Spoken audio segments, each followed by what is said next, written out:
presented by Capital One. Off in the distance, Coleman Coliseum, where Nate Oates has certainly turned that program into one of the best in America.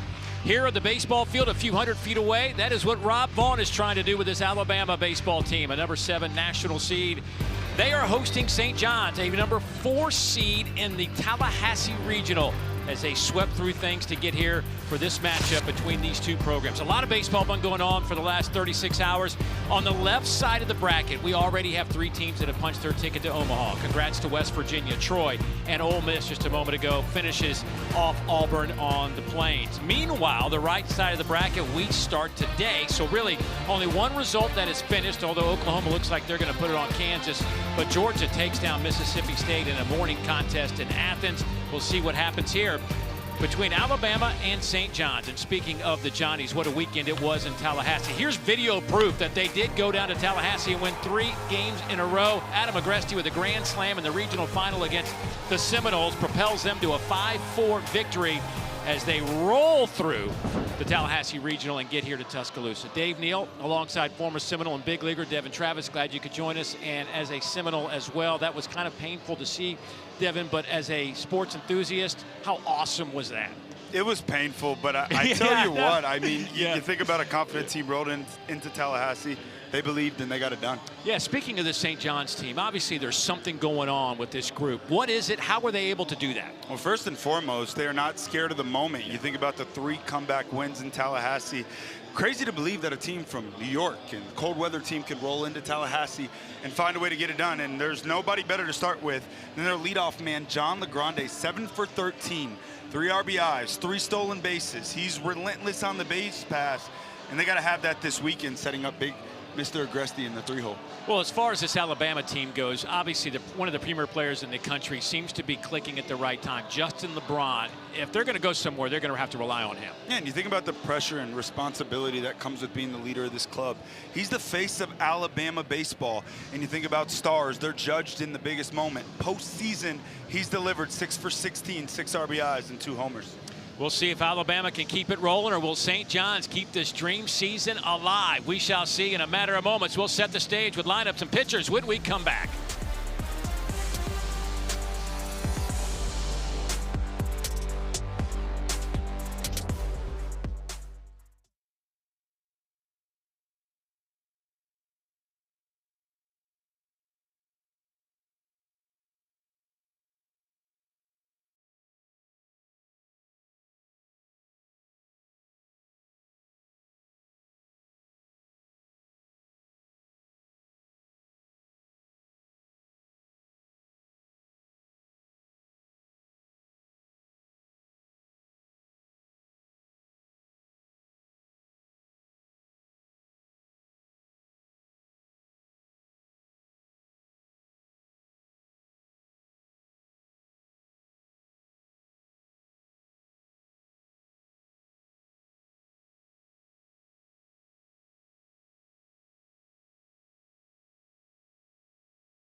Tuscaloosa as Alabama and St. John's get this super regional underway in a matter of moments. And here is the lineup that has allowed the Red Storm to keep playing baseball here into June. We talked about LeGrande at the top of the show, and Rafe Stanger and Adam Agresti. These two guys, also the 2 and 4 hitters in this lineup, have been catalysts as well down the stretch, especially the last month of the season as they went on to win a Big East regular season and tournament championship. Tyler Fay, his first pitch, the man on the mound, gets the ball, the junior out of Nebraska, former walk-on here at Alabama, getting it on game 1 of a super. It's big time stuff. Fastball up to 97, and that's a great sign that you see right there. Working ahead with first pitch strikes. In hitters counts, hitters 1.346 OPS, but in pitchers counts, just 145 batting average, 326 OPS. So a big key working ahead today. He's ahead 0-2 of John LeGrande. Fouls that one straight back. LeGrande on the year, 329 with 6 homers and 45 runs batted in. He's swipes 27 bags as well this year. He's a fun player, dynamic at the top of this order. A senior transfer out of the Bronx, New York.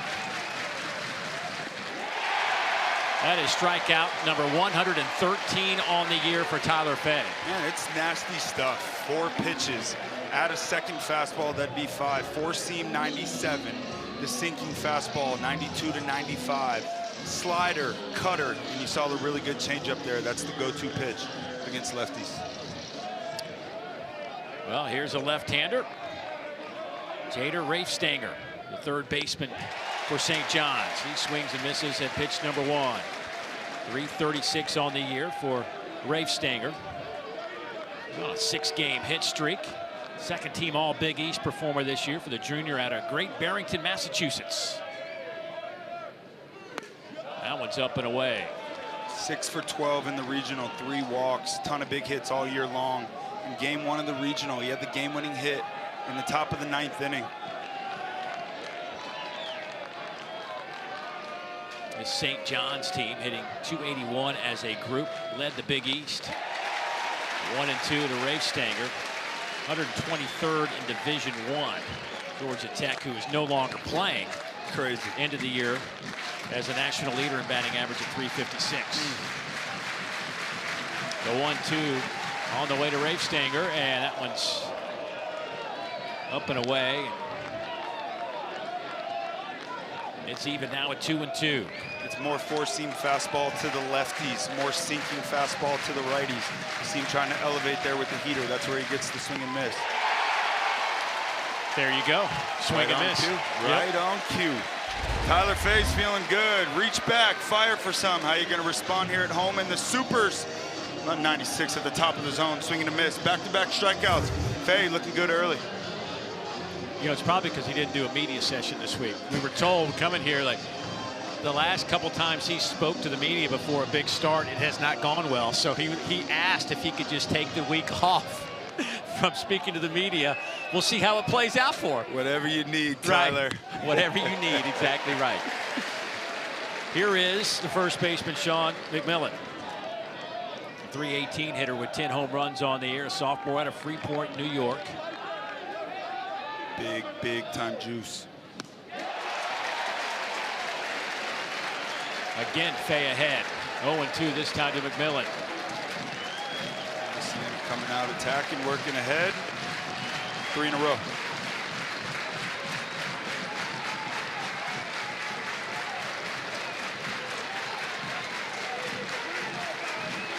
McMillan has a 23-game on-base streak coming into this one tonight, but he is behind 0-2. Lays off the slider, down and away.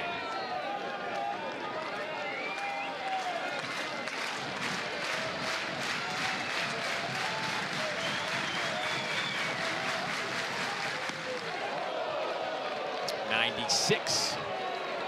Get used to this with these St. John hitters. I mean, they just grind out at bats, and that's a big key against a guy with elite stuff in Fay. Those marginal pitches you have to be able to lay off to extend the at bat.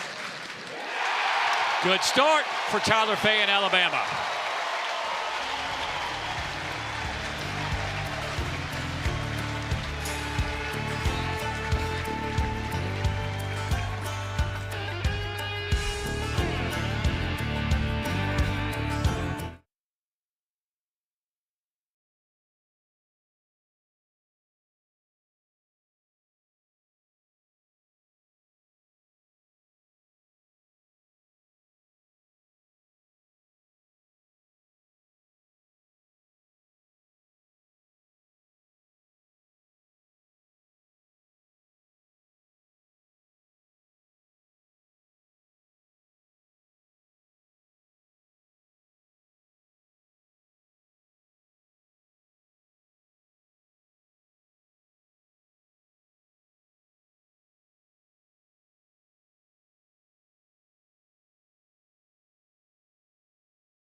Thomas Stadium that is packed to the tilts for this one as Alabama comes to the plate. 40-19 on the year. They finished 18-12 in the league, 4th in the SEC this year.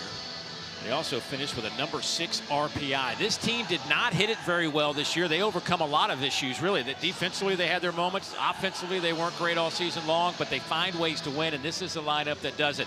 Brady Neal has been a real catalyst in that 3-hole. The senior just playing with so much confidence, and they wouldn't be here if it wasn't for him. They definitely wouldn't, and he just looks free, right? I mean, homer in 3 of his last 4 games, finds himself behind the dish after the injury to John Lim. In regionals, he's playing fantastic, big-time piece for this club. They hit 257 as a team. That is 258 in the country, and the guy that's going to try to keep them down there, this guy, Liam O'Leary. He has been a workhorse at 6'4", 8-4 on the year. Nice ERA at 3.25. I just love the way they let this guy go to work. You know, we play in an era right now where it's short stints with the starters, and you don't want to face the lineup 2 or 3 times. How about 11 of 16 outings, 100+ pitches, 5+ innings pitched in all 16. He's got 4 quality pitches, very important tonight. Execution, live on the edges, got to work down early to be able to elevate late. Well, Bryce Fowler will lead things off. The center fielder for Alabama has had a heck of a season. What a player. First pitch he sees, fouls that straight back. You can learn a lot early on in the ball game what the game plan is going to be offensively. That's a first pitch swing on a fastball. You got Liam on the mound, doesn't throw a ton, trying to take advantage of early count fastballs. And he's ahead 0-2 to Fowler, who has 6 home runs and 38 runs batted in this season. That one misses down. O'Leary, the junior, a transfer from New Jersey. Spent a couple of years at Lackawanna Community College. He's been an interesting story, and credit to him for sticking with it. He left high school, didn't have any offers. Said he still loved the game, wanted to keep playing baseball, was going to go to Lackawanna and just give it all he got and see where it led him. And guess where it led him? To a super regional starting game 1. That's what it's all about. Fouled that one out of play. Staying alive is Fowler. It's fastball 89-92, so it's not big-time velo. Slider's the number 2 pitch. Changeup he mixes into lefties, very rarely to righties, but it's that big curveball in the mid-70s that's changed his year late. Yeah, he was telling us. That one is a called strike 3. That is the first out of the inning. That's the slider right there, and that's well located. If you're going to go back foot to a lefty, it has to be on the edge or down. How about both sharp early on? Liam O'Leary, for these Johnnies, playing great baseball. It's a big key as well on this side too, D. You got to work ahead. You're not a flamethrower. First pitch strikes allows you to get to your breaking stuff. That way you can live on the edges in the shadow zone. Nice start. Now he gets Justin LeBron. Fouls that one off on a check swing. LeBron's season, maybe not what he'd like, but he is still a guy in this lineup that is a game changer. Even at 274, it's because he's got 16 homers and 46 runs batted in. You think about the draft year pressures, and it's not something that players really ever want to talk about, but it's a real thing. And for a guy like Justin LeBron, potential first-round draft picks, the pressure, the expectations, he can erase that entire regular season, right? 6 for 16 in the postseason. He's finding his stride at the right time. A couple of home runs.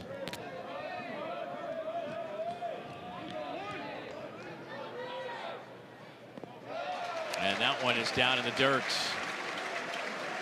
You can already tell it pitches a little differently to a guy like LeBron than what we saw with Fowler at the top. Certainly he's dangerous, and it's like the worst combo that you can have for a hitter against the pitcher is a guy that A, can leave the yard, and B, if you walk him, it's a double. Slap to the left side. There's a base hit. Left that one up in the zone, and LeBron is on first.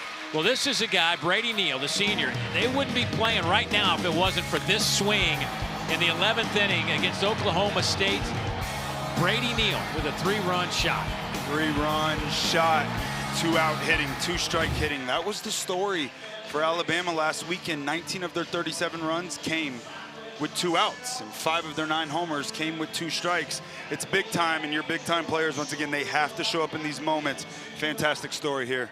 Leads team in average and RBIs, on base percentage. And he will be behind the plate forever. How long this Alabama team plays baseball the rest of this year. John Lim, who's in the lineup as a DH, had been catching, had been splitting time, but he broke his finger, so now it's all Brady Neal behind the plate. And what a golden parachute to have a guy like Brady Neal, who came out of high school as like your top 1 or 2 catchers in the country, went to LSU, didn't work out, and here he is, and he's still elite level behind the plate. You got to have 2 catchers in college baseball. Super unfortunate for John Lim, having a great year behind the plate. But Brady, he's out of the 2 catchers, he actually is the guy behind the plate that they do prefer. So they find the right guy in the right spot in an unfortunate way. 1-0 on Neal. And with a last name like that, you know he's a great athlete. Yeah, that's right. Yeah. That Neal last name, that's I tell you. That's it. Powerful. Nothing but success. We joke, I've known him all 4 years. He's been in college baseball, and he is just a fine young man, and we joke about it. He's my little cousin.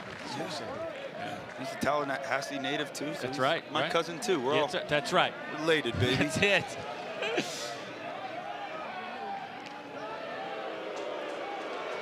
And you will see a ton of that. How do you slow down a base runner? Well, it's going to be pickoffs. It's going to be changing your delivery times to home plate. It's going to be 1-3 or below. You got to try to find a way to keep these runners at a scoring position. But Justin LeBron, green light at all times.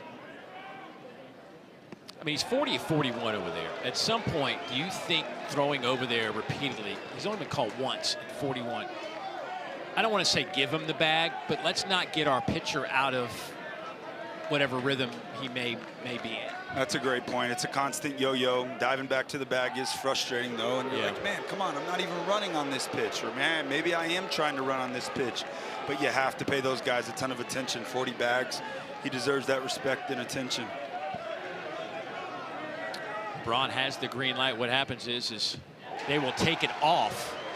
But when he gets on first base, unless he gets that sign, man, he is ready to go. Yeah, he sure is. And Liam O'Leary is ready to go. Back-to-back sliders. Once again, the importance. If you're going to go in to a left-handed hitter, you better, if it's up, get it off the plate. He did. Nice pitch. 2 strikeouts. Now, was that the slider or the curve? The slider's like 79, 82. He'll firm it up a little bit, maybe an 83. The curveball's normally in the mid-70s. It's that big up and down break. Has not landed the curveball for a strike yet. That's a key. Here's Jason Torres so far. This St. John's team working around LeBron over at first base. But you're dealing with Jason Torres, the third baseman. He's got 8 home runs on the year.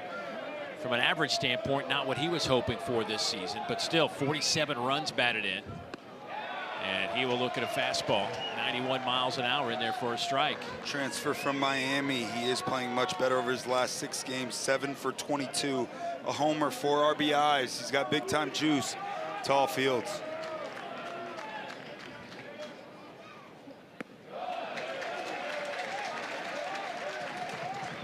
There's the big curveball again. That's 4 so far. Has not had the ability to land 1, but he's got 2 breaking balls, and we'll see as this game progresses if he cannot find that breaking ball. Slider looks sharp.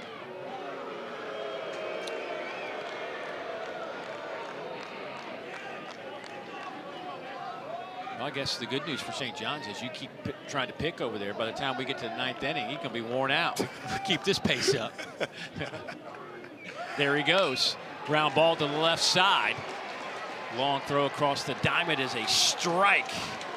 And Seward to McMillan, and the Johnny's getting off the field. They give up the LeBron hit. Nothing doing. Good work from Lee and O'Leary. Back in a moment.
St. John's, the Red Storm, boy, they got off to a sluggish start. They went 1-10 to start the year. You see what they end up doing. Big East regular season and tournament champs. They get in as the number 4 seed, maybe the best 4 seed going out there.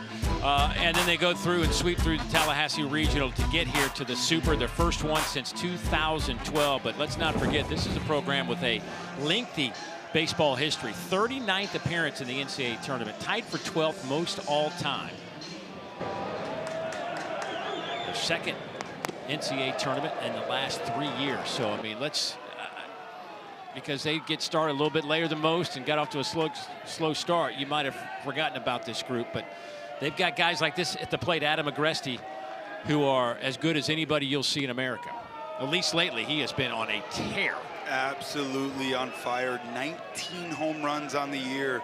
2 big blasts in Tallahassee, none bigger than that grand slam in the 5th inning. The leader behind the plate.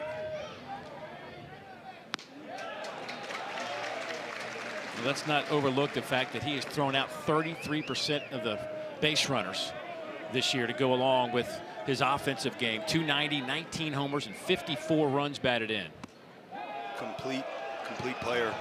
You think about that slow start for St. John's, and in speaking to head coach Mike Hampton, he said this is maybe the most brutal winter that they've ever had in his time up at St. John's, and they don't get outside much early on. 1-10 start. They're rolling ever since. There's a strike, 3-1.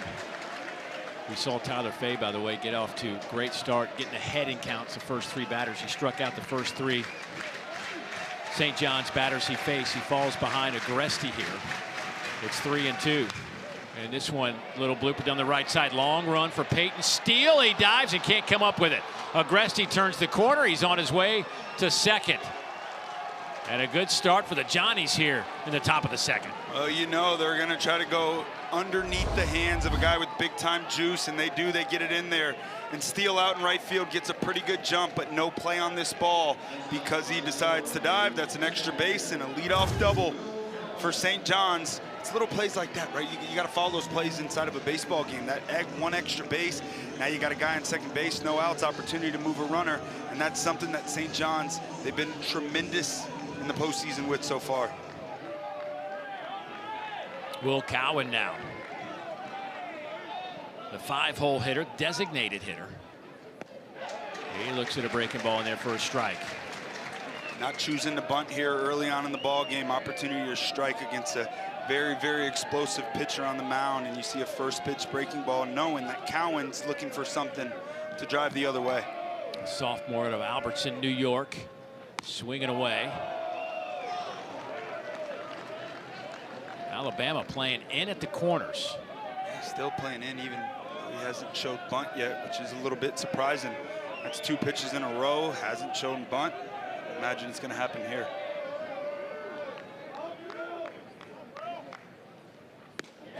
And he looks at a strike. He's behind 1-2. It's the 2-seam fastball there. The goal of a hitter, once again, is to try to hit the ball to the right of second base. So we're going to see fastballs in, and we're going to see soft. The 2 hardest pitches to hit the other way.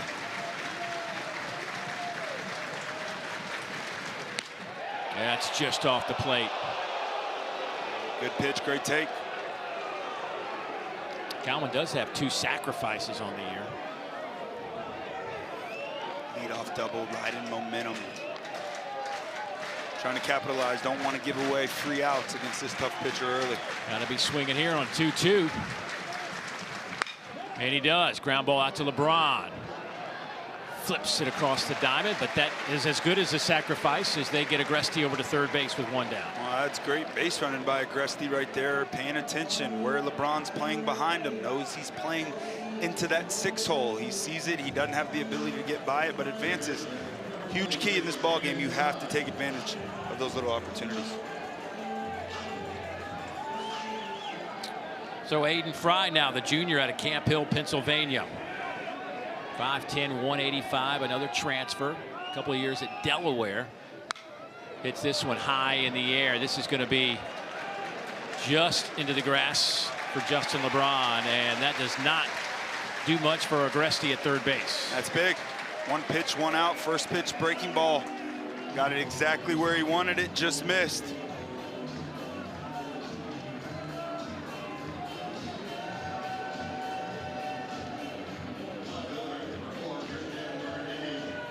Christian Bernardini out of Manalapan, New Jersey, 3rd year with the Johnnies. He looks at a breaking ball for a strike, making his 33rd start of the year. He went 3 for 11 in Tallahassee with a couple of stolen bases. Fun player, he can really run. Foul back, 0-2 now on Bernardini. Yeah, working ahead here again. You got to make your biggest pitches in the biggest moment. The Johnnies, their success in Tallahassee, 14 for 41 with runners in scoring position. Early on, an opportunity to strike here. And Bama looking for some momentum, getting out of this jam.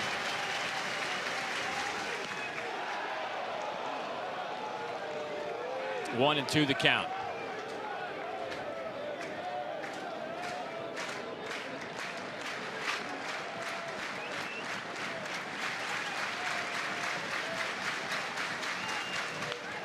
Off the end of the bat, a little squibber down to first base. Luke Vaughn will step on the bag, and well, the leadoff double for St. John's goes for naught. They leave Agresti at third base, and that will end the top half of the 2nd inning. We are scoreless, each team with 1 hit. Boy, Tyler Fay is, you think about his journey through baseball, and it's a crazy run. Young man out of Nebraska, and here he is in Tuscaloosa, starting on a game 1 of a super regional. Two really good stories with our pitchers. Liam O'Leary, a junior college transfer, doing the same for St. John's.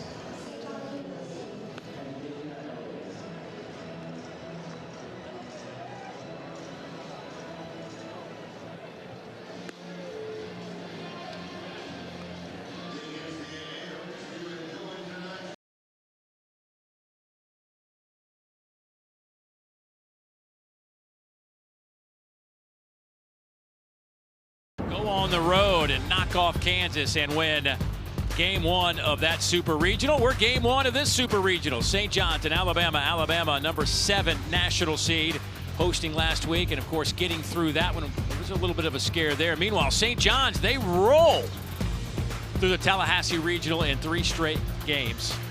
And the Johnnies sitting here as a 4 seed, the 13th 4 seed to make it to a super regional. You see their numbers 36 and 24. They started the year 1 and 10, but since then it has been a team on a roll. 35 and 14. They've won 8 straight. Big East double dip, regular season and tournament champs. And of course, certainly they are one of the hottest teams in America. Meanwhile, this Alabama team, they have been kind of a team you kept an eye on all year. Nothing really fancy about this group. They just keep winning ball games. And obviously, as a top 8 national seed, a lot of people had a lot of respect for this club as they go back-to-back 40-win seasons for the first time since 05-06. 10-3 in the month of May, hosting the regional and going through that one. Had to get through Oklahoma State in a regional final to do so, but here they are in a packed house at Sewell Thomas Stadium. Dave Neal alongside Devin Travis. Glad you could join us. We are scoreless through an inning and a half. It has been a lot of strikeouts in this one. Both pitchers look sharp. A lot of first pitch strikes we've seen today so far. That's going to be a big key. And here's John Lim. He of a broken finger in the regional, a catcher for Alabama. Got hit by a foul ball, broke a finger on his throwing hand. And they kept him. He said he could hit, and apparently he wasn't lying. Hey, sometimes something Right. goes wrong, and that finger up in the air seems to be helping him. And he had a wonderful regional multi-hit in his last 2 games. But right there, you see the hand just hanging out. Catches it, broken finger. I don't know how catchers do it, but they're tough. That's why John Lim's still in the game, and he's swinging a hot bat. Yeah, they had made his whole contraption for him. As you can see, it's not exactly easy. He's got a special mitt on the right hand where the broken finger is. So he's going with the double mitts. And with the sliding guard on his right hand, now he doesn't have the ability to put the other guard on, so he needs coach's help, teamwork. Eric Hines, a young freshman, high chopper, base hit. Lim comes around second. He will get in safely. And Hines ends up at second base. Second and third, nobody out here at the bottom of the second for the Crimson Tide. Yeah, here we go. First pitch swing for Mr. Hines, the freshman, swinging a hot bat, and this is just unfortunate for the Johnnies. A high chopper, ball falls into left field, and this is all John Lim's read here. Ball's in front of you. He's thinking the whole time, I'm going, I'm going, I'm going. It's his own read. He trusts his read. Great job. And how about that base running on the backside as well by Eric Hines, taking that extra bag. Big time, huge for Alabama here early on. Eric Hines didn't get the start until midway through the season. He struggled a little bit early on at the plate, but they said, you know what, we're just going to ride with this guy. Super talented, and since then he has been on a roll for this group and hadn't left the field. Here's Brennan Holt, the second baseman now. It's normally this time of year where freshmen are no longer freshmen, is what coaches like to say, but they get comfortable and they start to believe, and he's had some success, a lot more success in the postseason.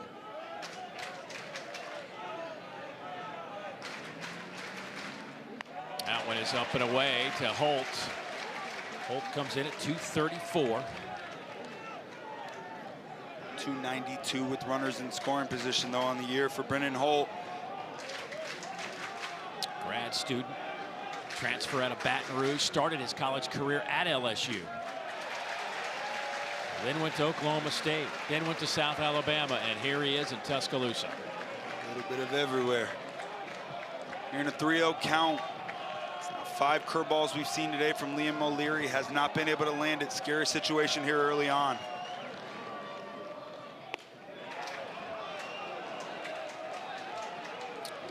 Liam O'Leary, by the way, 8-4 on the year. Came in with 105 innings pitched, an ERA of 3.25. He has been their workhorse. Oh, he's fantastic. Old school throwback kind of pitcher. There's a strike. It's 3-2. This huge crowd didn't exactly agree. Pretty good pitch right there, but Agresti setting up away, yanks it a bit. The umpire stays with it. 3-2 count, no outs early on in this ball game. Bottom of the lineup. If you're Liam O'Leary, the most they get here is 1. You got to attack here, no free passes. Off the fist, we'll do it again.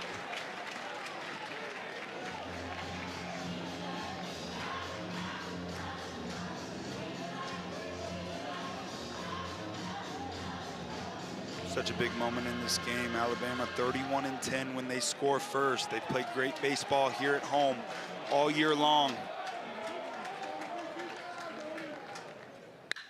Shot down the line. That's going to get them both home. Coming around third. He will touch the plate right behind Lim, and a 2 RBI double for Holt, and the Tide on the board first. Tide rolling early. Liam O'Leary, you have to execute when you're trying to go away. He misses in. That's the cookie zone to Brennan Holt. Look at this swing. Short, simple. Finds the inside of the baseball, drives it down the right field line. No doubt both runners are scoring. No doubt double. Alabama, no outs. Another runner in scoring position. Rolling early. For Holt, RBIs 22 and 23 on the season, his 8th double. And now Luke Vaughn comes to the plate, the Crimson Tide first baseman.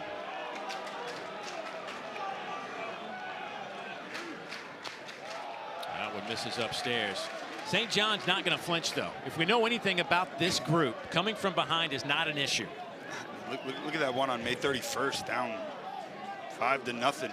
And they strike back to win that game 21-8. All 6 games in the postseason so far, comeback fashion. It's a tough, gritty group, and you think about Northeast baseball, you think about the cold, you think about Queens, New York. Tough is the first word that comes to mind, and had a 1-for-10 start, and here they are in a super regional, 2 wins away from Omaha. This is what they represent. 1-2 on Vaughn.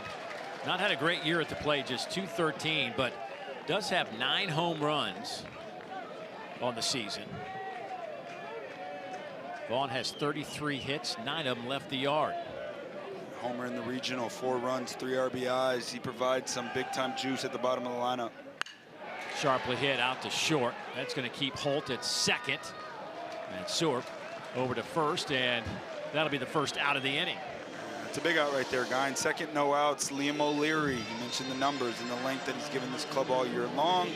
When you find yourself in a jam, sure, you give up 2 runs. You got to keep your team in the ball game. Big early out. And here's the 9-hole hitter, Peyton Steele.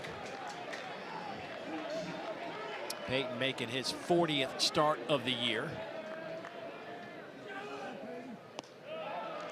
Peyton kind of lost his job. He was out there at the beginning of the season and just really wasn't swinging it very well. They needed a little bit more offense, and that's kind of when Rob Vaughn said, you know what, I'm going to put limit catcher. I've got a really good athlete, Brady Neal, who can play some outfield, and they put him out there for his bat, and they kind of stuck with that routine for a lot of the season. But now Steele is back in there. My point being is that he was a former starter for this team. And he's swinging the bat much better lately as well. Last 10 games, 9 for 30. Physical bat down at the bottom of the lineup. This team's playing well in May. 10-3, flipping the month to June, looking to keep it rolling.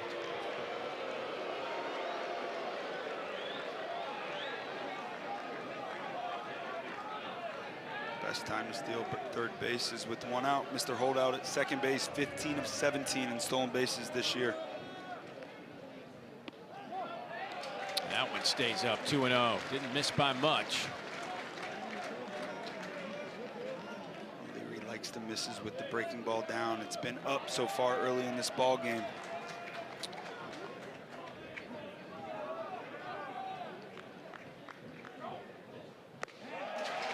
It's 3-0. The last thing you want to do is walk the number 9-hole hitter with Bryce Fowler and Justin LeBron and Brady Neal coming up. Find a way to come all the way back here. You'd imagine it's 3 fastballs, middle, got a challenge.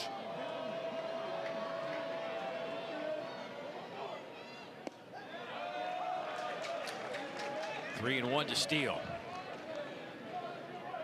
Sophomore out of Decatur, Alabama. Only played 8 games a year ago. Chased one that probably was ball 4. It's a pitch for a pitcher that as soon as you release it, you go, oh no, and then you catch a break, see if he can gain some momentum here in a 3-2 count.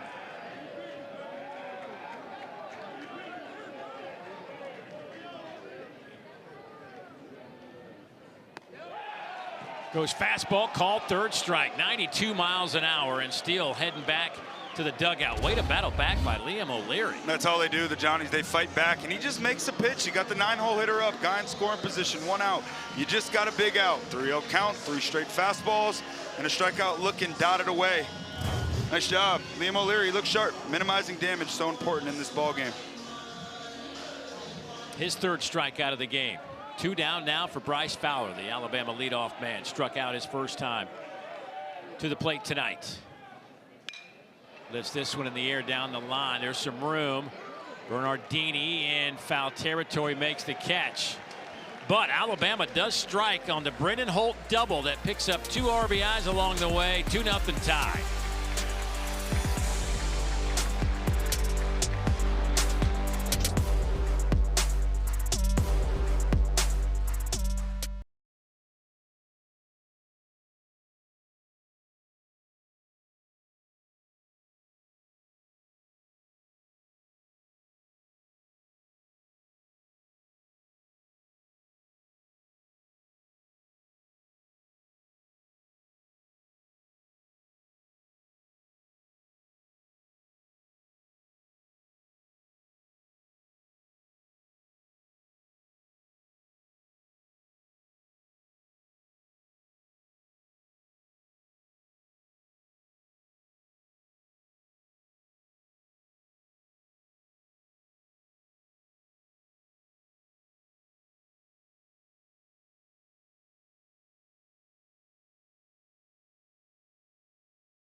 Super Regionals are presented by Capital One.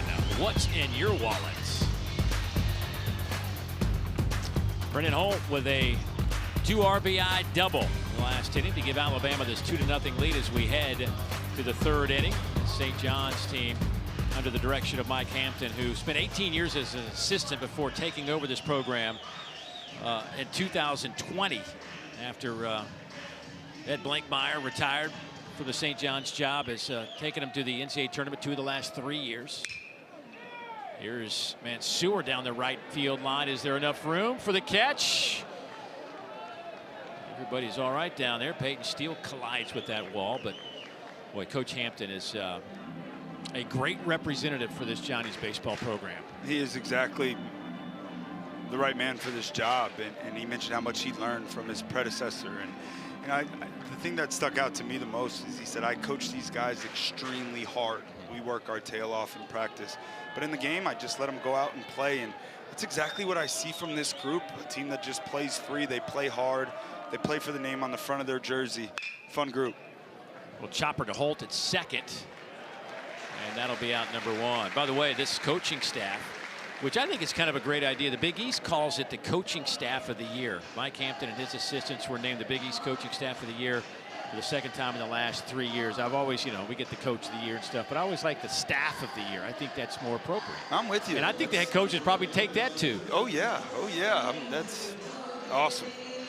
This is the powerhouse in the Big East.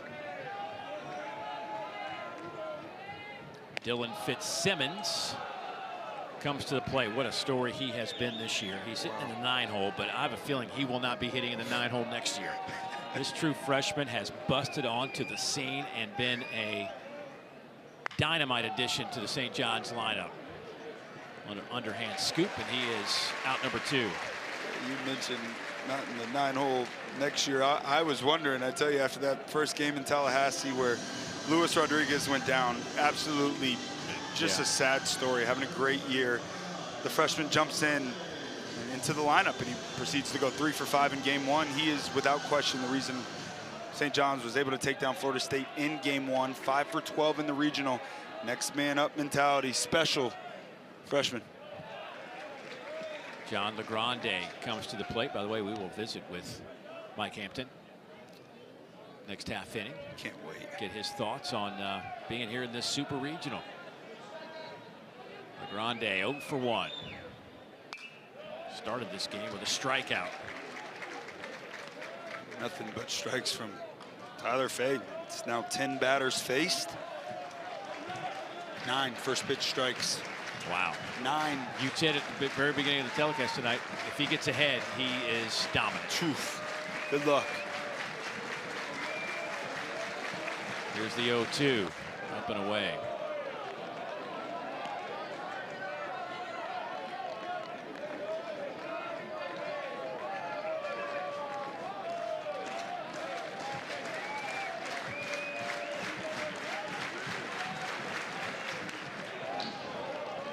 LeGrande fouls another one off.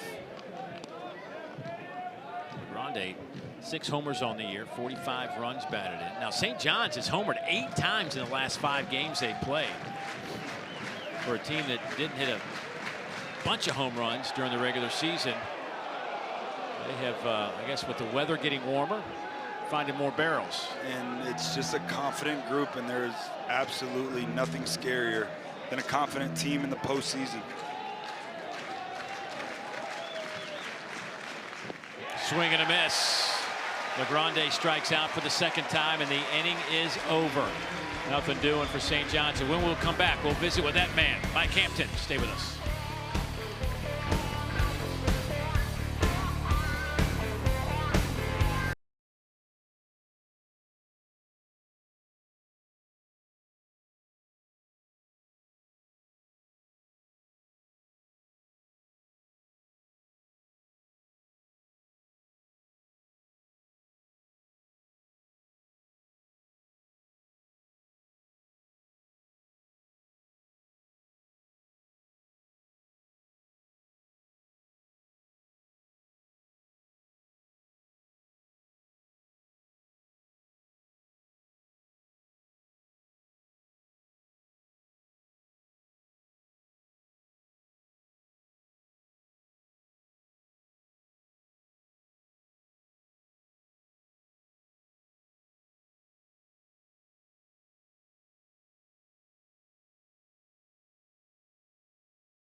Welcome back to Tuscaloosa, Sewell Thomas Stadium, and you see some St. John's fans in attendance as well. And joining us is a guy that they're rooting for right now, Mike Hampton, the head coach of St. John's. And Coach, regional baseball is great. Super's a whole nother ball game. I know you guys didn't even go home after the regionals. You came right here. But what's it been like the last few days as your team's prepared for this moment?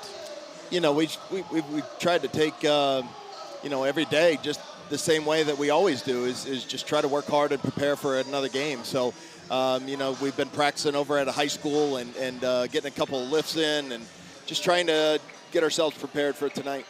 Coach, when you think about St. John's, most people think about basketball, but this is a proud baseball program. What is it about this club this year that's made this run so special? You know, a lot of history in our program. You know, these guys have worked their tails off to get to where they are, and I'm proud of them, and hopefully we can finish this game pretty strong. All right, Coach, we'll let you get going. Thank you. Right. Thanks, Coach. There is LeBron, starts things off with another base hit. We talked about the big players need to step up in the big moments, and LeBron's 2 for 2. Yeah, and he loves to get after that first pitch as well. How about a first pitch curveball? First one landed, really, that I can remember all night, but he goes up with a good game plan and gets him going here early. And again, LeBron over there at first base, 7th in the country in stolen bases. Leads the Southeastern Conference 40 of 41. And here is Brady Neal. First pitch he sees. Chopper out to second. Can they turn 2? Yes, they can. Well done by the Johnnies to get 2 quick outs now here in the 3rd. Yeah. Liam O'Leary, nice response right there. Gives up a first pitch hit on a breaking ball. All right, let's get a ground ball. Let my 2-seam action work. And look at Fry, 4, 6, and a 3. Pitcher's best friend. Good response here from Liam.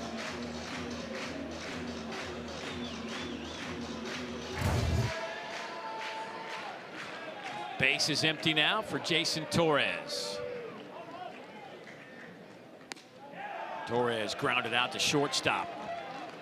His first time up. We're talking about that proud program. 39 NCAA tournament appearances for this St. John's group. I don't think people realize that's tied for 12th in the country. I had no idea. Last week when it popped up, I was shocked. And it's a great program. It's a proud program. It's a gritty, tough program. And this team this year is extremely special. Ground ball out to short. Mansour crossed the diamond. A nice clean inning. How about 5 pitches to get you out of that one? Yeah, I like that. Hey, when we come back, we will visit with Rob Vaughn of the Alabama Crimson Tide. Stay with us.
We hosted there in 22. I'll never forget. But man, this is what it's all about. I told the boys before the game started, we were out and left. I said, man, take a minute and look around. Like, we got a job to do the second we break this huddle, but you guys built this, so enjoy the heck out of it tonight.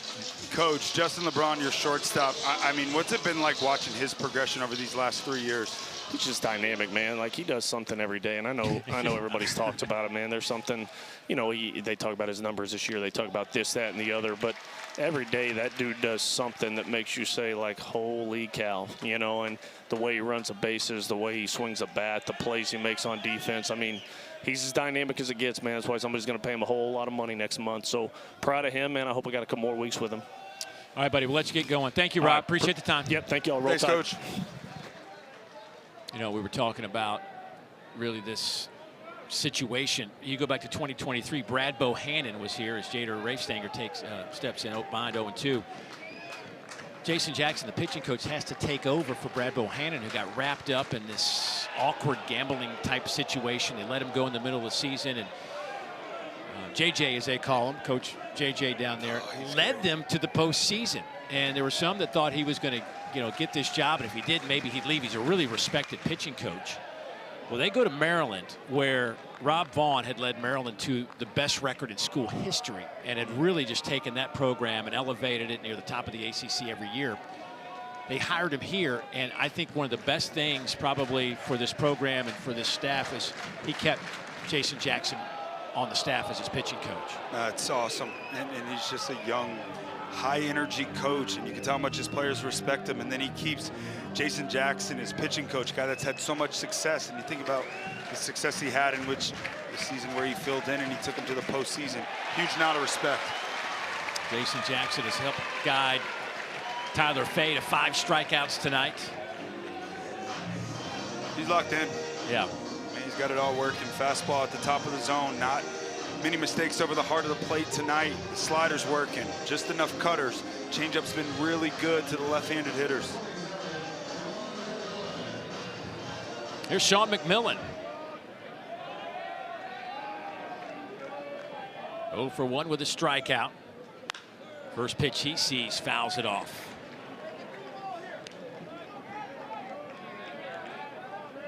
Sean hitting .444 on fastballs, 94 plus this year.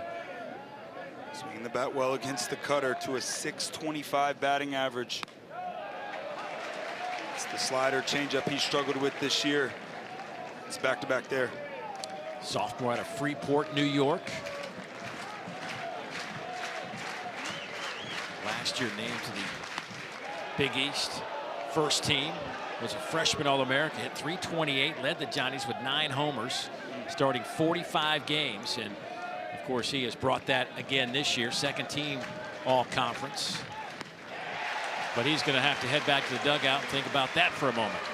It's just absolutely dialed in. It's a guy that's grabbing the ball. Friday night guy the entire year in the SEC. How about right on right, changeup, glove side, dotted up on the outer black. You want to know when a pitcher's feeling good? He's landing that right on right changeup.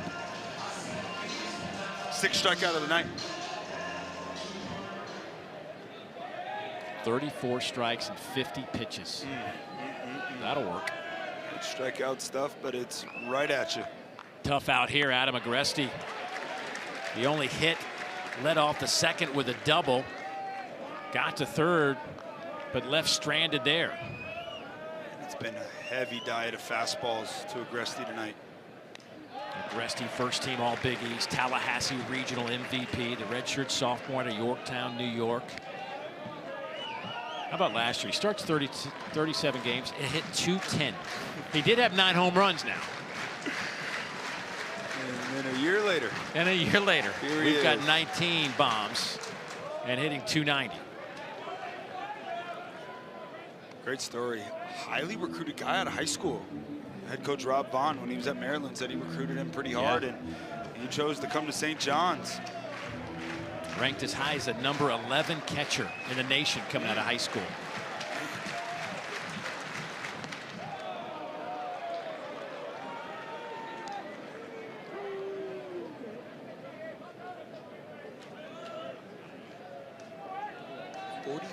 Walks, just 37 strikeouts with a guy with 19 home runs. That is not something you see often.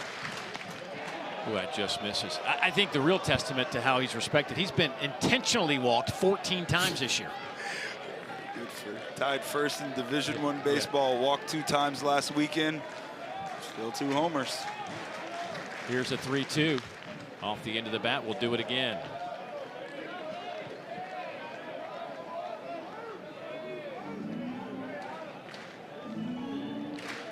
Since that double in the second inning, D. Faze retired 9 straight St. John's hitters. Can he make it 10? Down the line and right. That'll be a prized possession for someone. Man, they are packed in here. This is an awesome, awesome atmosphere. They were wrapped around the outfield wall area waiting to get in 2 hours before. I mean, like around the stadium. It was nuts. Folks trying to get into that general admission area. Fouls that one straight back. Boy, the 9th pitch of this at-bat coming up. Quality at-bats. This is the name of the game for St. John's. Used to playing from behind. The 4th and 5th innings have been their big innings. Trying to extend the inning here with 2 outs. Boy, what an at-bat. Unbelievable. That is a professional at-bat. From a power hitter that doesn't swing and miss a ton and stays in the strike zone. 2 quick outs and a walk.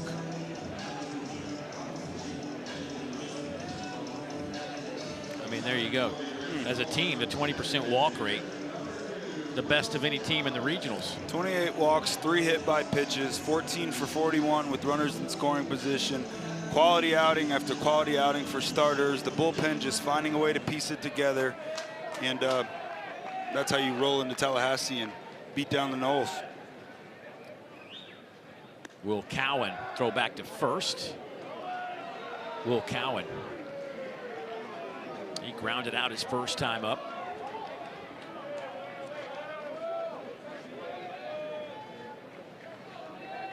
Hit .293 last year. As a freshman, had 4 homers. Slaps this one to Torres. Nice little backhand pick and over to first base, and that'll get the Tide off the field. Well done by Jason Torres. 2-0 Alabama.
Well, we had 3 teams already clinch spots in Omaha before we threw our first pitch here in this Tuscaloosa, Alabama Super Regional. You see West Virginia, Troy, Ole Miss all head to Omaha next week. Congrats to Skylar Meade. Maybe last team in. And boy, did they put on a show down in Troy. Our side of the bracket, we call it the right side of the bracket. Georgia beats Mississippi State in a slugfest in Athens earlier today. Oklahoma, how about that? They put it on Kansas in their first game. Meanwhile, Texas up on Oregon 5-0. And it's 2-0 Alabama here. It'll be a completely new look in Omaha this year. Now, one of the teams that were there last year will return. Awesome. I think that is great. Yeah, yeah. Good for Troy. Yeah, man, what a scene. Yeah. What a scene. And they've been left out of the tournament. They've been that last team out. It had been a tough couple of years for Troy, and they did sneak in this year. And there you go. So cool.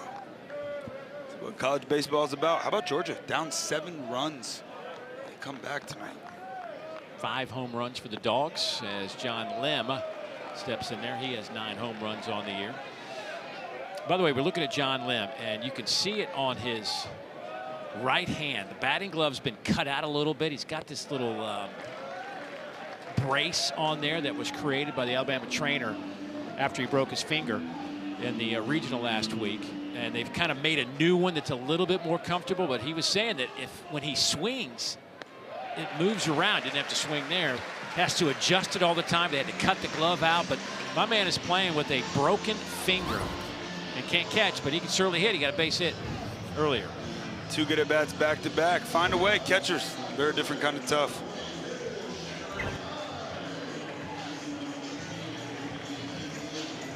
So he'll stand at first after the walk. And now to get us to Eric Hines, who singled his first time up. Singled on the first pitch. Just a chopper right in front of home plate. Bounces into left field. Led to the first 2 runs of this ball game. 6'3", 230 pounds. A true freshman from just down the street. Literally just down the street here in Tuscaloosa. I mean, Rob Vaughn just says the guy has real power. He takes big swings. He knows what it is. That's something they're going to work on. Maybe shorten that a little bit. But he wants him this year. Just be you. Do you. Let it fly. Last 11 games, this true freshman's hitting .311, 3 homers, 8 runs batted in, 5 hits last weekend.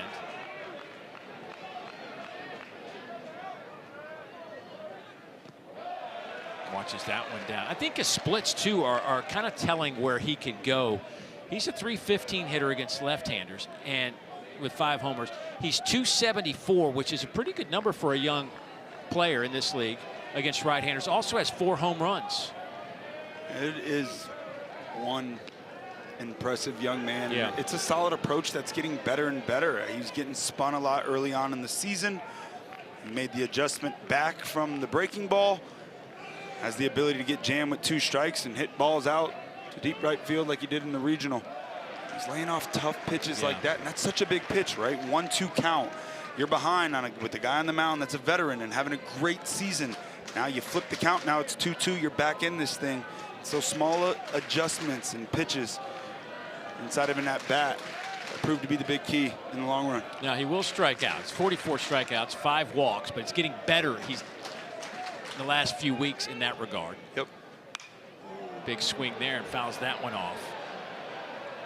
I guess SEC pitching this year, young man hit .267, 3rd best on the team. That's impressive. Fireballers all over the SEC. There is the guy waiting for his opportunity. Brennan Holt had a big hit his last time up. 2-2 on the big man Eric Hines at the plate. Another high chopper, that'll be foul. By the way, Hines came out as the #1 ranked outfielder and the 2nd best prospect in the state of Alabama. There's a lot of great baseball here in this state. And the 11th ranked outfielder nationally. And a top 60 overall prospect. And said he's an Alabama guy through and through, and this was his spot. Roll Tide. There was no other choice. And he has watched this one go full, 3-2. You want to know how you cut down on strikeout numbers? You lay off those borderline pitches. Back in this thing. Imagine it's something spinning here. There it is. Outstanding pitch from Liam O'Leary. And Holt delivered the big 2-run double. No outs, 2nd and 3rd. Alabama, you got to come up with timely hitting. They've done it all postseason long. And how about the bottom of the lineup? Mr. Holt providing the first 2 big runs of this ball game. And he comes to the plate with a runner on first. John Lim, who walked a moment ago, still stands there with 1 out here in the bottom of the 4th inning.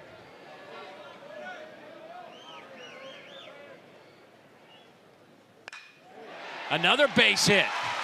Lim held up for a moment, thinking that Aiden Fry might be able to catch that one, but he gets to second base. Yeah, and you got to hold up on that ball. It's a line drive through the infield. That's the importance of middle infielders always jumping. You got to start backing a line drive. He does, but what a swing. Change up, down and away. Well located. He's seeing the ball well tonight. Stays through it. First and second, one out. We got our first mound visit coming of the night. George Brown, the St. John's pitching coach, out to the mound to visit with Liam O'Leary, the all Big East pitcher, who has gone 8+ innings 5 times this year. The Big East tournament game that he pitched, how about 8 innings, 137 pitches, 6 strikeouts in that game. But St. John just won 11 of his 13 starts this year. Unbelievable. I mean, you think about the 100+ in 11 of 16, 3 complete games on the year. Starting pitching, that's where everything starts with in the game of baseball, and he's been the key guy for the Johnnies all year. He is just 1 out away from passing the season single season record of innings pitched, passing Sean Hagen from 2012. What a year for this young man.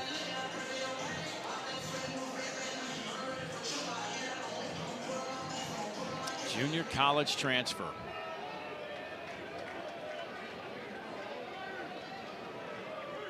Here's Luke Vaughn, runners at first and second. Luke grounded out to end the second inning.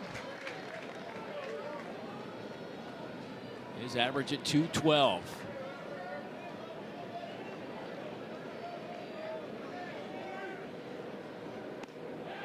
Check swing. Did he go? Yes, he did. Luke just a 174 hitter with runners in scoring position this year. No bigger time than now, looking to throw those numbers from the regular season out, trying to ride the high. Home run in the regionals. We haven't seen much of that curveball, Hundy. No, you know, that curveball, he talked about it yesterday, like when we were visiting with him, like it's a pitch he said just the last couple of weeks, and he's finally bought into it. He says he's been getting strikeout after strikeout with it. Yeah, just has not been able to land it tonight. There's a little slider in there for a strike, 2-2. The importance of 2 breaking balls, right? You can't find your curveball, go to the slider. That's been sharp.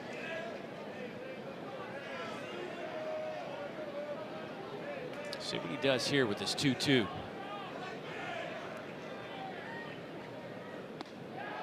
It's a fastball up and in. Tried to steal one there. It's mostly breaking balls that we've seen tonight, not a ton of fastballs. But that pitch does serve a purpose. Up and in. See if you can speed up the hitter here. Normally, it sets up the breaking ball.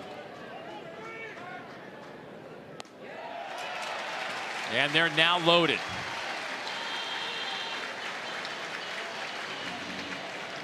Great at bat.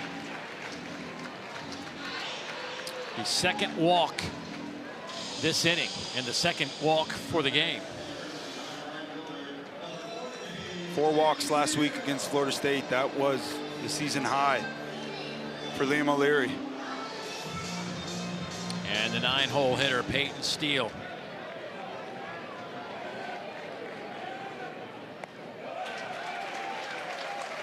Steele struck out. His first time up. Struck out looking on a fastball away. If you're a hitter here, you're looking for elevation, 1-0 count. It's been a lot of breaking balls here. Let's see if he looks for it. And it looked like he was, and he steals a fastball. Nice pitch. Peyton Steele has hit into 3 double plays this year. That one stays up 2-1. Hitter here is looking for elevation, something up in the zone. Short, simple swing, trying to stay right back through the middle of the field. If you're Liam O'Leary, breaking ball is the pitch you like to go to in this spot, but you got to find a way to get it down in the zone.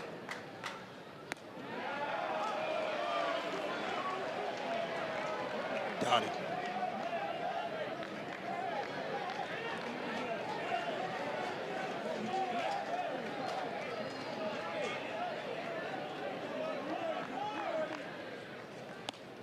Oh, just off the plate. Steele wasn't buying.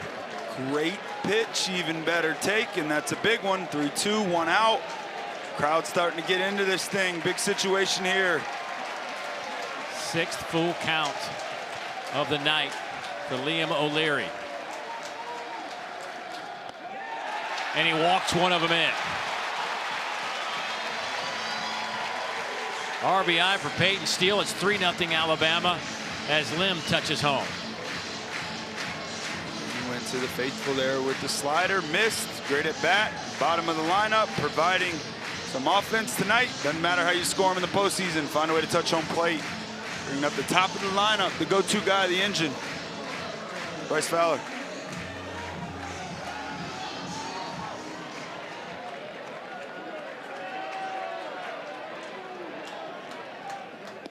Fowler with a strikeout.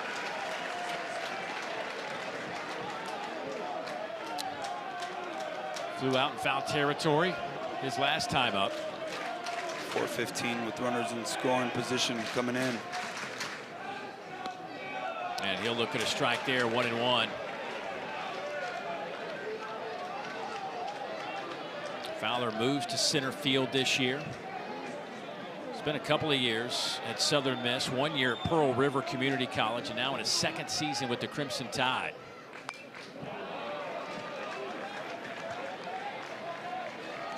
.30 pitches this inning now for Liam O'Leary. He's a workhorse, but that's 75 pitches already, not even through the 4th inning.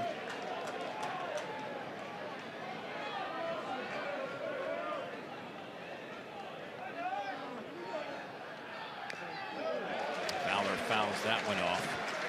Fowler was actually out of junior college, was headed to Campbell to go play baseball. Then they had a coaching change, and so then he just got himself back in the portal, decommitted, and Rob Vaughn had actually seen him. He went to go watch another kid play in junior college and saw him, and so when he saw his name pop up in the portal, he's like, I want that, I need that guy. That's right. And here he is. Bryce Fowler told us he couldn't have committed fast enough.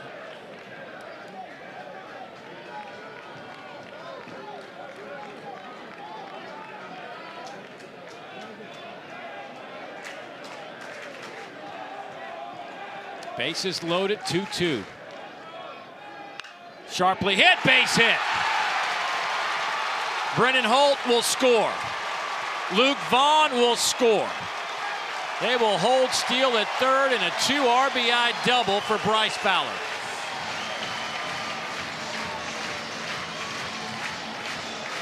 That breaking ball's been up in the zone for Liam O'Leary, and it just felt like a matter of time before one of these hitters took advantage of it, and it's the guy that's best with runners in scoring position on this Alabama club.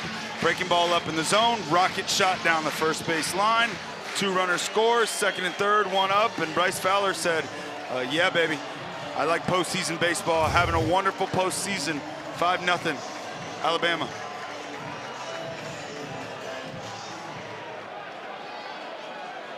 And here's Justin LeBron with runners at 2nd and 3rd. And that catches him on the arm.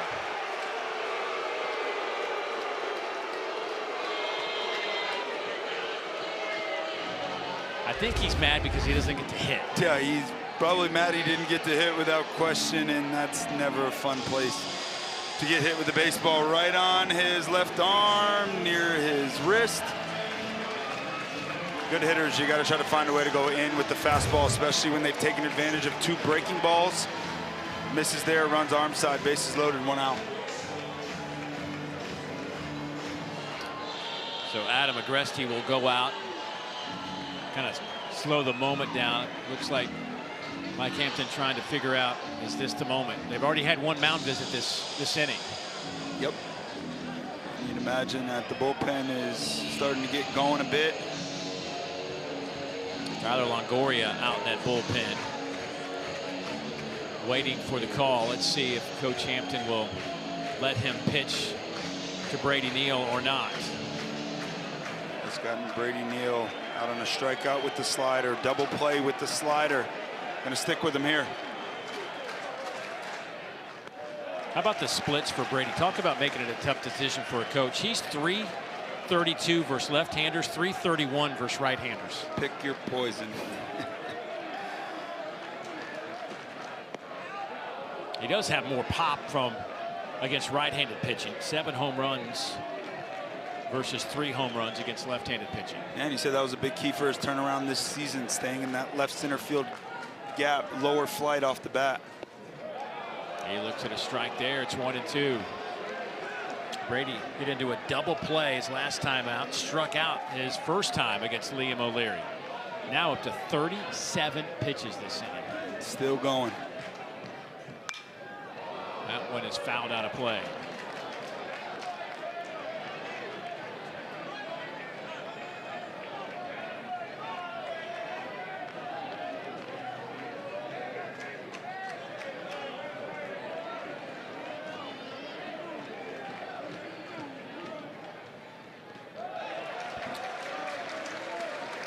If you're into like good stories, Brady Neal's a good story. So his journey, we talked a little bit about it, just coming out as an elite level catcher out of high school, IMG Academy, goes to LSU, gets the starting job there as a freshman, but then hurts his back and really can't play the second half of the season. Really struggled in the second year at LSU.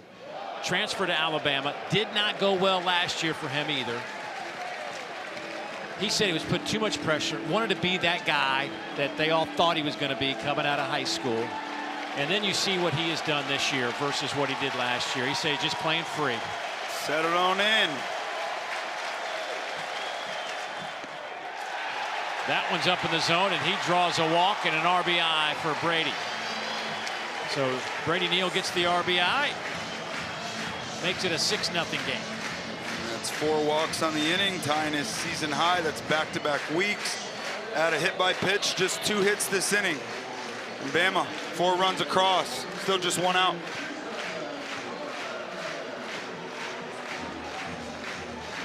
And that's going to do it. This is a walk that Mike Hampton didn't think he was going to have to make here in the 4th inning.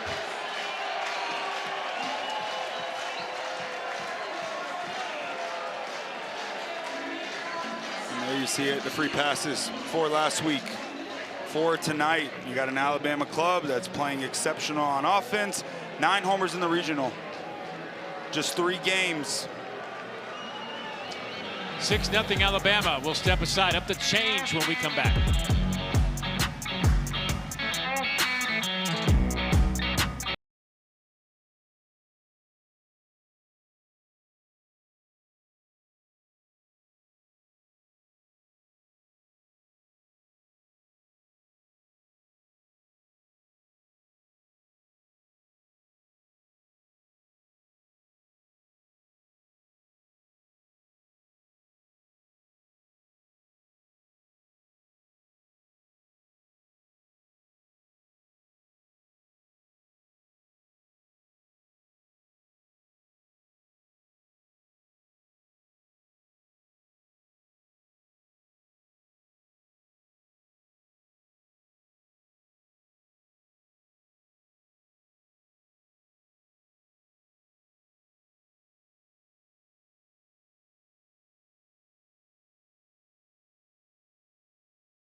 West Virginia, Troy, 2 magical venues this weekend and last weekend for West Virginia, and they're going to Omaha along with Ole Miss so far.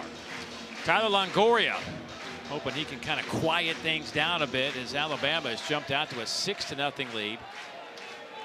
Liam O'Leary's night is over. His shortest start of the year was 3 1/3.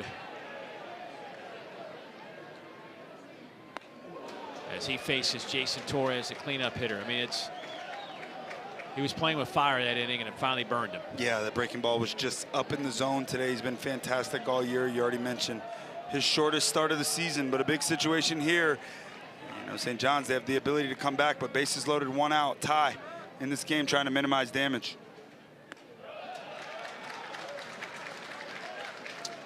And on the mound is Longoria, who walks into this dicey situation. Hey, man, just you want to play ball? Here you go. His bases loaded, cleanup hitters up, and you're down 6-0. Go fix this. Go get him. And that one just misses. 90 miles an hour. Fastball, slider, changeup. You see that fastball at 90 miles per hour. It's got a ton of upshoot. That means these hitters, they're trying to work on top of the baseball. Gets a lot of swing and miss up in the zone. The slider, sweeping action. But it's a ton of fastballs just firing at you up top.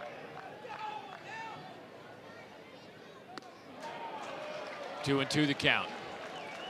There you see it, extremely tough on right-handed hitters.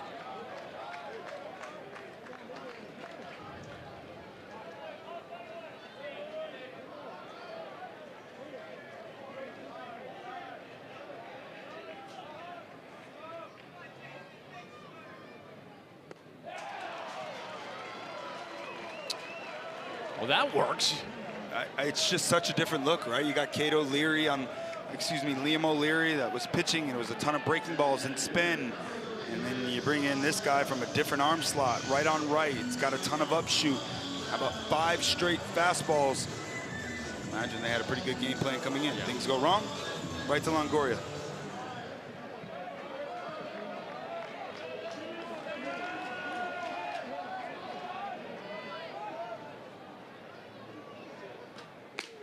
So Longoria will face Lim, who started this inning with a walk, came in to score. Lefties hitting .409 against Longoria. All singles.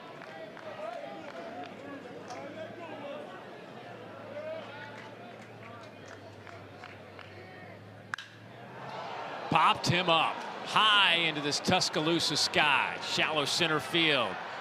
LeGrande there to make the catch. Tide will leave them loaded, but they do pick up 4 runs here in the 4th. Their lead is 6.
Tyler Fay, he's up for the task here tonight, the ace for Alabama. 62 pitches, 41 strikes, about 11 of 14 first pitch strikes. 6 strikeouts, just 1 hit allowed, 3 on the fastball, 2 on the changeup, 1 on the cutter. You got to deliver. It all starts with starting pitching in the postseason, and let me tell you, Tyler Fay, it's one of the best arms in the country. He has been fantastic tonight.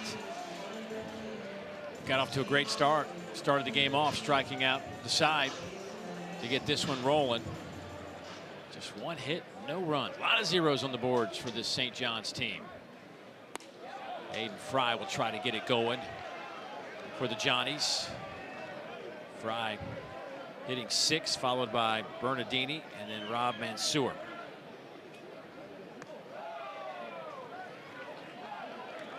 Tyler Fay, one of the old savvy veterans on this team.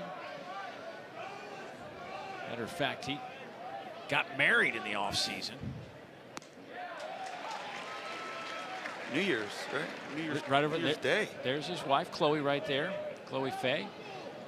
And yeah, got married up in, what did they say? It was in Iowa. We were talking to a few of the players about it, and they were like, yeah, we really love Tyler. I hope he understands how much we love him. But the chances of us going to Iowa in the winter, and the fact that we may not be able to get home. Not good. We'll just tell him congratulations when he gets back. FaceTime us. Yeah. He invited the whole team to come up. Got married just right there at the first of the year, and congratulations to him and Chloe. But yeah, Justin LeBron was one of those guys saying, "Yeah, man, we discussed it." Justin LeBron's a Florida boy. Yeah, he didn't like that cold. If it's under 60, that's freezing. South Florida. So after the walk, Chris Bernardini now steps in there. Remember, it's the 5th inning at St. John's, and 2 of their 3 games down in Tallahassee, both against the Noles, that they started to flip the switch. Got their leadoff man on, 2nd time in 5 innings.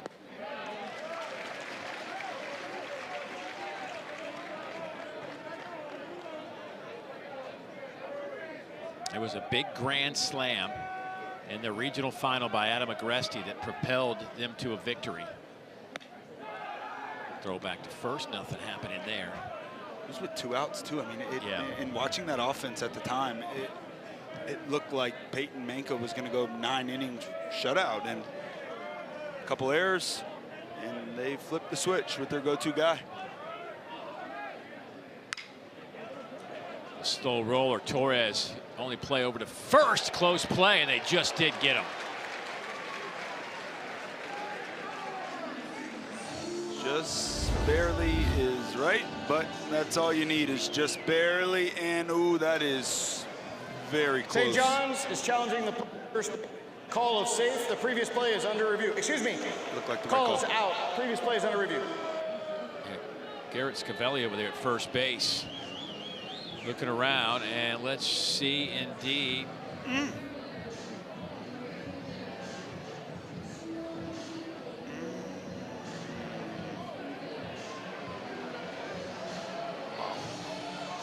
If there was such thing as a tie, that's a tie. Now, again, the ball, when the ball is in the mitt, doesn't have to be squeezed. It just has to be in the mitt. And I think if you go by that logic, I think he got him by a cleat, maybe. I am with you. The call on the field was out. I'm with you, D. But man, that was. It was kind of a slow. Like almost like Torres was like waiting for LeBron to come get it or something. You know what I mean? It was like slow action over there on the left side of the infield. Yeah, lefties definitely want to play downhill there, and it's almost like Torres maybe forgot Bernardini could really get down the line, smelling an infield single. Here's our NCAA Replay Operations Center in Pittsburgh. Guys breaking this one down. And also get a look at the what's going on in Texas and Oregon in the process. What a view. A lot of monitors in there. Yeah. I wouldn't know where to look. I'm gonna go with that call is gonna stand. Seminoles stick together. Right. That's right. That's so close. Wow. That is so. I would not be surprised if they said he's safe at first. Correct, and I am very happy that we just get to talk about it and do not have to make the call.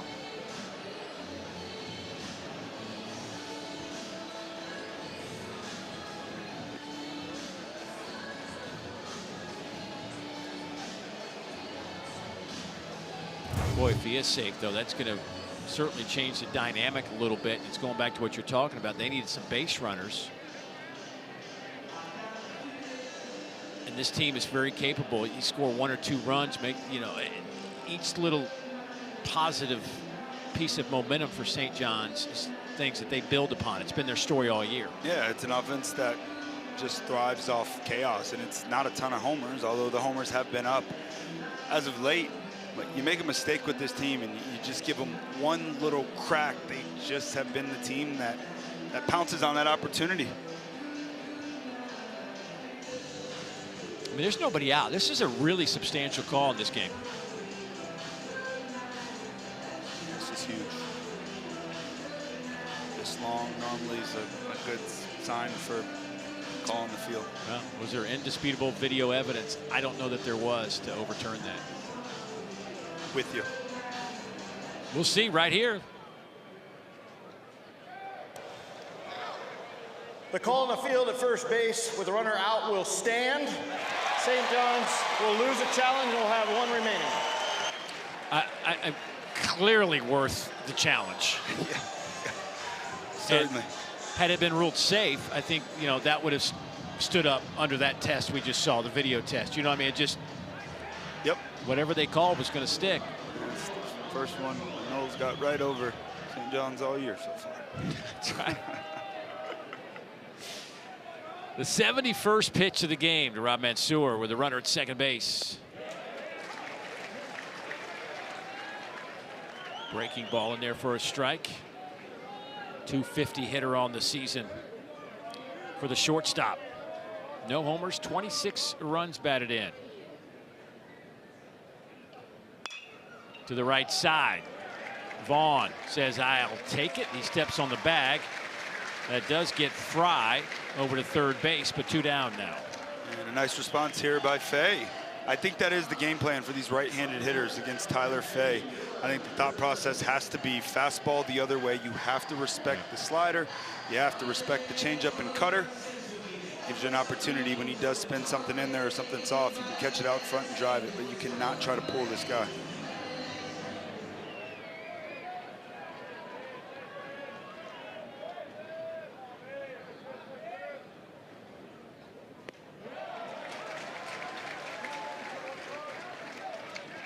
Again, Tyler Fay out in front to start in that bat. It's just on repeat. It's the key coming into this ball game. 13 first pitch strikes. What'd you say? He was like, opponents hit 1 something? 145 coming into this thing. When just a 326 slug. When he gets ahead in the count. When it's in a pitcher's count, hitter's count, when it flips 346 and an OPS north of 1300. There you go. That's all you need to know. They're in a hitter's count here. Have not been many of them, and Dylan Fitzsimmons, the guy at the plate, the freshman, without question. They do not win that regional down in Tallahassee without this guy. Big swing and a miss for the youngster, who they said they knew right away in fall baseball when we started scrimmaging. He walked like the first 12 times. His first hit in fall ball was a home run. They were like, oh, okay. This guy belongs. Yeah.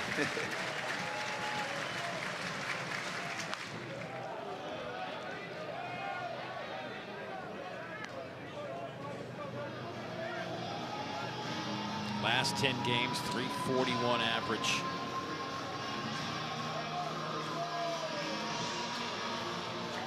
Over the last month, he's hitting 327 with 4 homers and 15 runs batted in. What you want to see, freshmen keep getting better. Little slow roller. LeBron gobbles it up, throws. Oh man, does he have a hose? You're getting a look at what many people think will be a top 15 pick in the upcoming MLB draft. Well, he's going to play in the big leagues for a long time, and good shortstops play downhill. How about you, Justin LeBron? Do it, kid.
inside and in-depth analysis from the Super Regionals, visit NCAA.com, the home of all NCAA championships.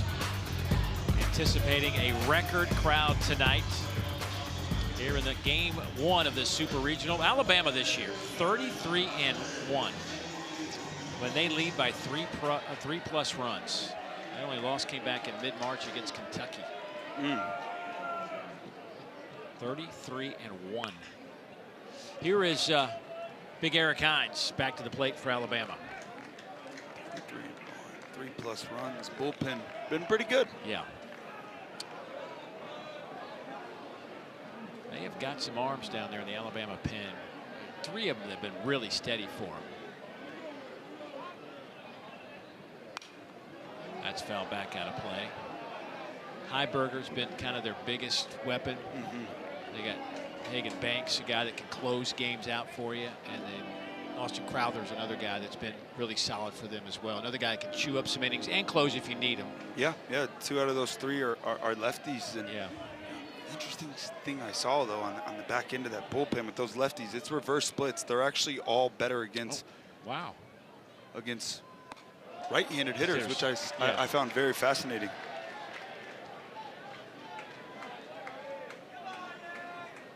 Longoria, second pitcher for St. John's tonight, a sophomore out of Watertown, Connecticut.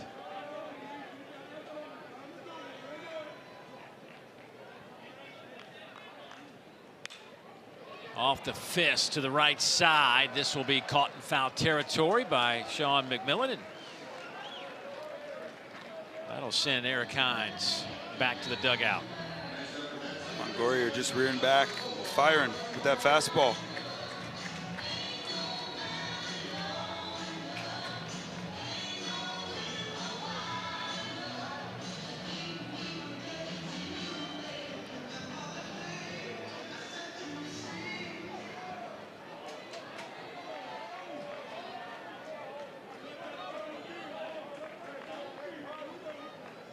Here's Brennan Holt.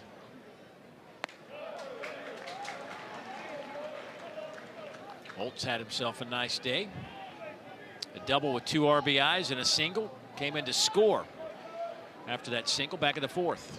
Those 2 hits, good for 150 now. His collegiate career. Raised his average to 242. Gone up 8 points so far tonight. As he wears that one on the shin. Always look for a guy in the postseason to just step up and be the guy. And 7, 8, 9 the order tonight. Pretty good.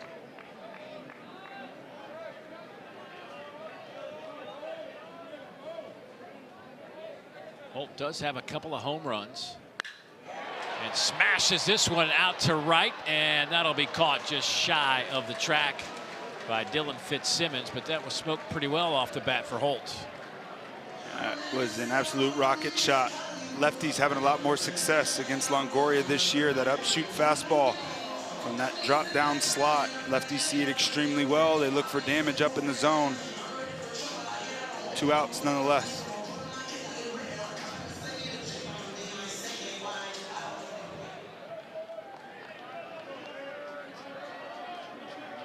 Here's Luke Vaughn. He walked and scored his last time. 0 for 1 tonight, also has a ground out.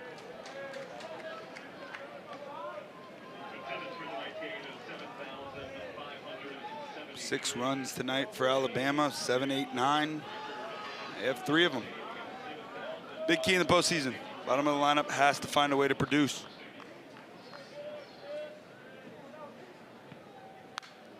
Ball fouls that one straight back, 1-1. Longoria's in this ball game just trying to keep Alabama at bay. 6-0 ball game. Middle innings where St. John's have done their damage in the postseason. They have the top of the order up in the top half of this next inning. Chance for a quick 1, 2, 3 inning here.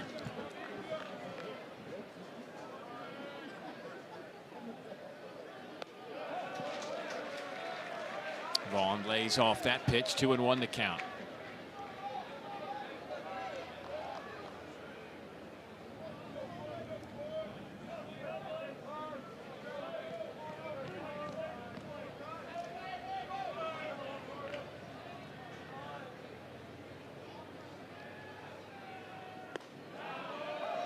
2-2. Dotted.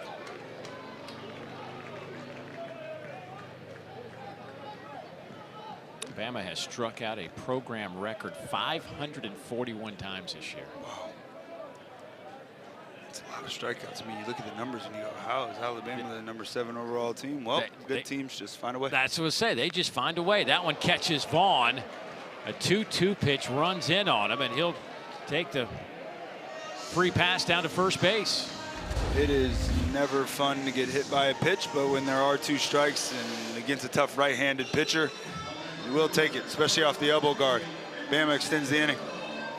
Ouch. It still does hurt, D. It's a real thing. It still does hurt to that thing. I'm glad you said that. So I was going to say, how bad does that really hurt? You got a pad on there. But, okay, I'll believe you. I don't want to test it out. I'm just going to trust you on that one. Whenever you're ready. No, I'm good. To short. Mansour across the diamond, and that works for St. John's. It'll get him off the field despite the hit by pitch. 6-0 Alabama through 5.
Alabama got the scoring going in the 2nd inning. It was a Brennan Holt double down the right field line that would score John Lemon, Eric Hines. And then in the 4th inning, this things went haywire for Liam O'Leary. He walked 4 guys, and Alabama made sure to take advantage of that as a double from Bryce Fowler brought 2 more in. You see the storyline in this one. Alabama 4th inning with those 4 runs on just 2 hits, but those 4 walks. And if you look at St. John's top 3 in this lineup, as we start the 6th with the top of the lineup, fly ball out to Hines, they're now 0 for 7 with 6 strikeouts in this game. The top 3 in this lineup for St. John's. Yep, and that was a big key coming into this game, is finding a way for the top of this lineup. John LeGrande having an incredible postseason, the spark plug, the ignition switch to this club. And you just got to credit Tyler Fay. I mean, he has been absolutely magnificent tonight.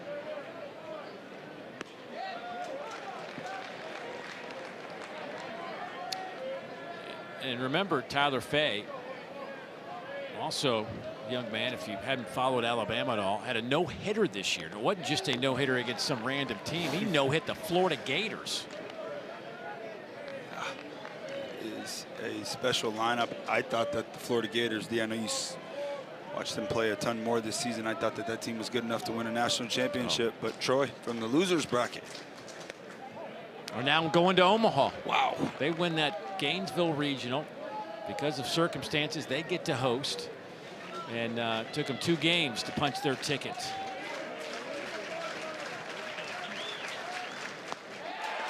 And Fay with another strikeout. That is his 7th of the game. He is absolutely dealing right now. That's the four-seam fastball. That's the pitch he likes to go to against lefties up above the zone. And Rafe Stanger, a guy that does not have a ton of swing and miss. That's how good Tyler Fay is tonight.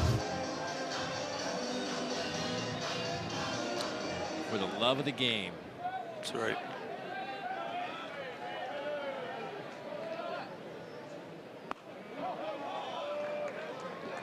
When you left Florida State, how many years did you spend in minor league ball? I spent 2.5 years. People could tell you about it. This one's popped up. We'll talk about that on the other side of this. If Vaughn makes the catch, he will. But the life of a minor leaguer, which some of these guys are about to go get nowhere. I want to talk about that world when we come back. 6-0 Alabama.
Hey, and welcome back to the NCAA Baseball Super Regionals presented by Capital One.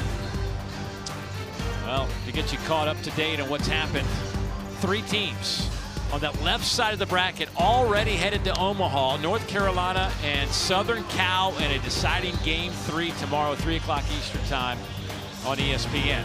Meanwhile, our right side of the bracket just getting started today. Oklahoma and Georgia already up 1-0. 79% of the teams that win Game 1 go to Omaha. We'll see if that holds true this year. And Texas on top of Oregon so far. And here Alabama leading St. John's 6-0 as we go to the bottom of the 6th inning. You know, we were talking about, we saw that woman with the shirt said for the love of the game. And it made me think about you, minor league baseball, coming out of Florida State. I'm just like, people can tell you about minor league baseball, but until you live it, is it completely different than what you think it is? Yeah, I left after my junior year from Florida State, and I showed up to Batavia, New York. I flew into Buffalo. My aunt picked me up. She brought me to a Days Inn hotel. I'm used to flying private at Florida State and staying in the nicest hotels. And we show up to a Days Inn. The cabinet in the bathroom was completely missing. The sheets were off my bed when I walked in. And welcome to professional baseball. This ball is hammered, but it's foul. I mean, we're looking at 2 guys right now for Alabama. Like Bryce Fowler, going to get a shot. Justin LeBron clearly going to get a shot, but he's going to be one of those, as we say this time, one of those $1 million babies. The Life bonus might be a little different than a Bryce Fowler. That's right. And things have changed a little bit over time in terms of how the minor league is run. But I mean, to hear some stories, I hear a lot of stories from the guys that we work with. And you better love the game, is my point. You have to truly love the game. I mean, especially leaving, these premier programs where, in all reality, you're like a big leaguer in college. It's like packed out stands every day, and everybody wants your autograph and to know who you are. And then you show up and you play in Erie, Pennsylvania, and there's 13 fans and it's 32 degrees, and they say go get them, and there's no excuses. It's cold cuts for pregame, and our post-game meal was crock pot. Yeah. How much money can the clubby save so the tips all make sense and they profit the most? But the game's better. The game's better today. Minor league has a players association, and they're represented better. They get paid better. Their lodging's better, travel's better, and they have Mondays off, which is the best part. Fowler swings and misses that fastball up in the zone. First out And here comes Justin LeBron, and you talked about it with Justin in terms of, we talked to him about it yesterday, and he blows it off like, I know he's been talked about, his numbers aren't quite the same. He's still doing a lot of things very well, and obviously big league scouts love where he's at, but his average has dipped down to 280. I don't care what people say. I got to imagine that's always, every time he makes some kind of mistake, maybe I'm wrong, but you got to think that that's somewhere in there. Certainly. I mean, the pressure that's on a guy like this, I can't speak on it because I was a 13th round pick, and it was just like, oh, here's your plane ticket, go get him. But a guy with this amount of pressure, and he had 2 great years coming into his junior year, and the draft pressures are so real. I mean, you work your whole life to get drafted, and it all comes down to 1 year, and you feel like you have to do more. And I wonder if a big reason for Justin LeBron's success, albeit it's a good time to play baseball today because they don't care about batting average as much. It's more about slug and power. I wonder if the postseason kind of freed him up, and it's not about him anymore, right? Like, his numbers are his numbers. He's still most likely going to be a first-round pick, and now he gets to play for the name on the front of his jersey with no other pressures. And I think we're seeing a freed-up baseball player who's having a ton of success. He's a good one. 2 for 2 in his first 2 at-bats, and then hit by a pitch his last time up. It's this one a mile in the air. Heading toward the seats. Will it stay in play? Yes, it will, and then it's dropped. Jader Ravestanger. Boy, that ball had some serious spin on it. There's nothing easy about the game of baseball, and even a fly ball like this is not easy. The big key here with Jaden, you want to keep that ball in front of you. The second the ball, you look up, it's directly over your head on the way down. From a right-handed hitter, it's going to spin back toward the line, and Alabama, Justin LeBron looking to take advantage. You see the flag, it's pushing out toward right field, which means foul territory left side. It's going to blow back toward the line.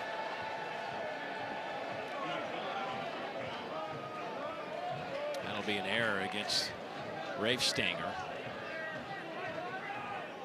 And a free pitch here for Justin LeBron.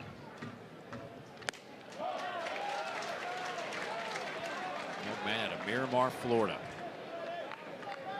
Bishop McCarthy, powerhouse down in South Florida.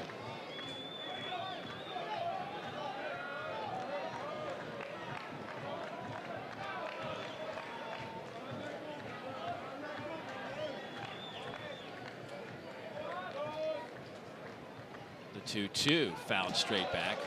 LeBron initially was committed to Rice out of high school, and then decommitted late in the process. Rob Vaughn's like, I like what I see there. He was only 150 pounds when he got here. He's up to 190 now. He's got about 20, 30 more pounds that he can handle. Check swing. This is an encouraging at-bat right here for Justin LeBron. Strikeout numbers up this year. He's locked in here with 2 strikes. He's widened up a bit. He's minimized his move. He's seen a heavy dose of fastballs. They've tried to speed him up a bit, tried to steal one with the slider there.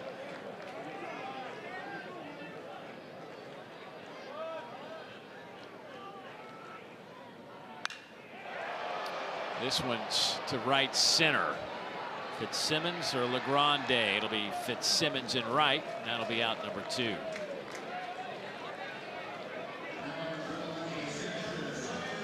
Longoria's done a great job. Retired Fantastic. 7 of the 8 batters that he's faced. That's why he's in this ball game. It's a 6-0 game when you come in, bases loaded, 1 out. Find a way to work your way out of that jam. Give your offense an opportunity to fight back in this thing. They've proved it all postseason long. Out of Watertown, Connecticut, the sophomore right-hander. On a team filled with a bunch of New Yorkers, New Jersey players who love the New York Yankees. He's an Atlanta Braves fan. This one smoked out to center off the bat of Brady Neal, but the wind blowing in a bit keeps it in the ballpark. And Longoria doing a fantastic job out of that bullpen. 6-0 Alabama.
Wow, those are some not good numbers if you're Oregon.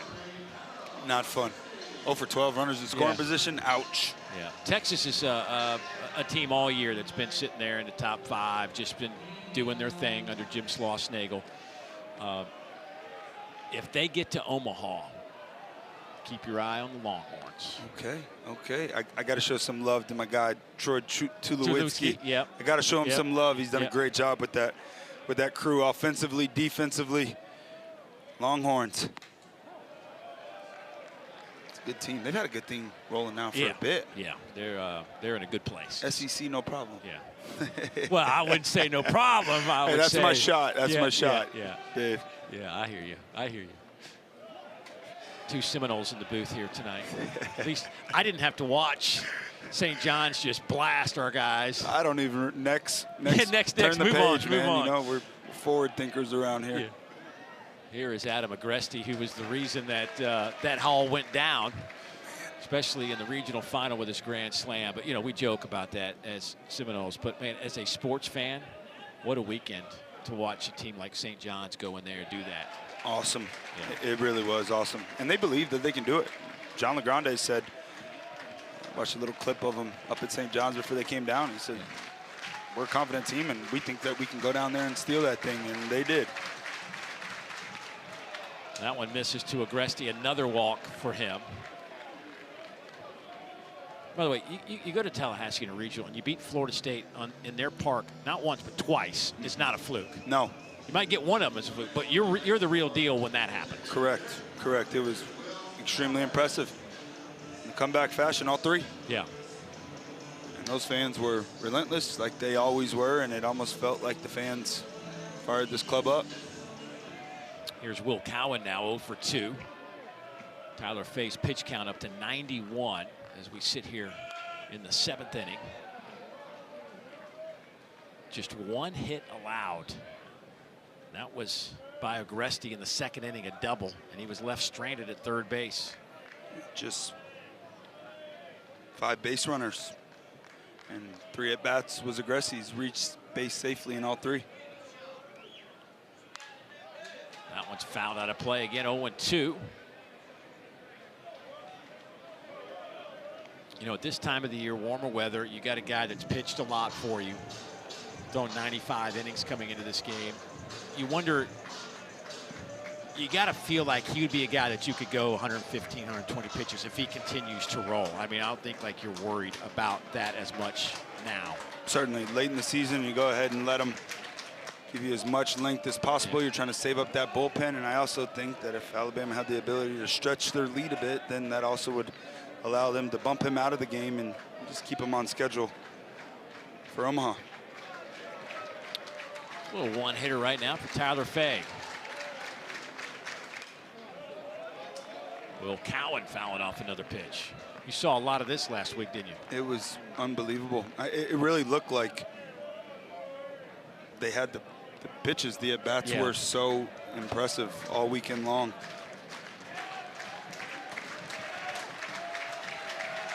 Nobody out. Agresti over at first. This one shot back up the middle. That's them. And they didn't have the pitches. I'm not saying that by any means. I know what you mean. It felt like it because they kept fouling stuff off, right? I mean, look at this. This is 93 miles per hour elevated up and in a short, simple swing by Will Cowan. First and second, no outs. Comeback Johnny's looking to mount something here. First and second, no outs. Feel like this is the moment. If it's going to happen, you feel like this is the inning. Yep. Aiden Fry, the second baseman, who has popped up and walked.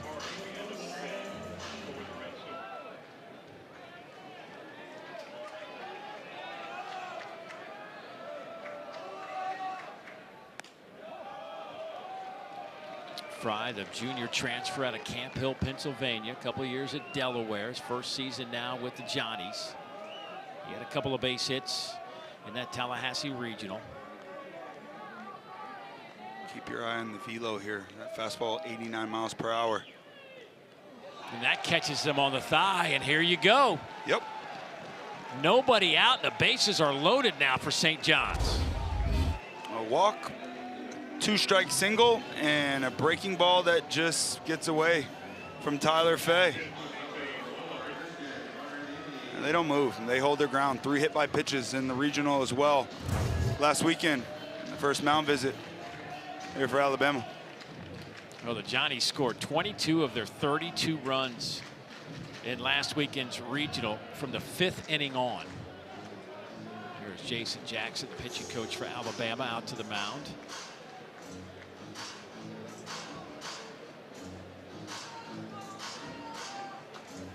St. John's has yet to produce, obviously, with runners in scoring position tonight, but now they have the opportunity with nobody out.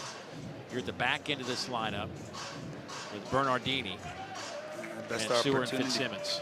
of the night for sure. And the third time through, the lineup is a big key as well. Tyler Fay having a fantastic season, and 275 third time through. Not that those numbers are eye-popping, but the first and second time through, it's upper 100s and lower 200s. So they've seen a ton of them, and it looks like the game plan is starting to work for the Johnnies. First pitch he sees, fouls that one back. 89 miles per hour again. 279 on the year for Bernardini, whose dad played some baseball at St. John's, also played football. Fouled off. His dad part of the Big East title team back in 1993. His parents here this weekend. That's awesome.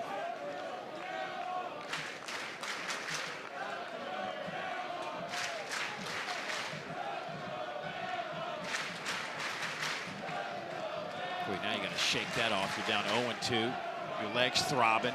Yeah, we're looking here. It's either going to be elevated fastball up or the sliders his go-to. Chooses to go with the slider. That 0-2 slider earlier in the game was a lot sharper and closer to the plate.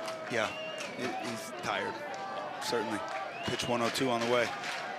Long season. He's made every single start, weekend rotation this year. Shallow right field, caught there by Steele. Nobody can tag.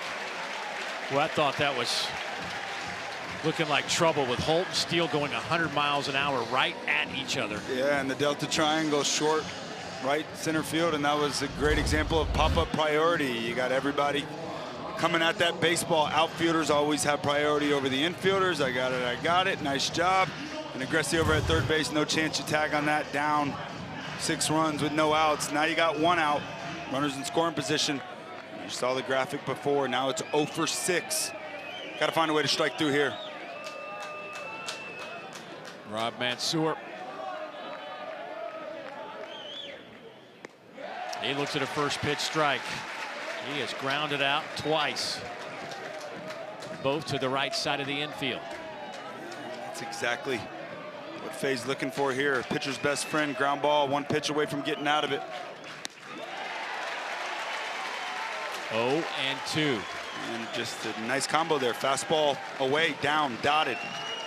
Drops in a slider. 0-2 way ahead. Saw last at bat he went to the slider, followed up by the changeup here. I'm wondering if it's going to be a fastball elevated. That is strike 3 for out number 2.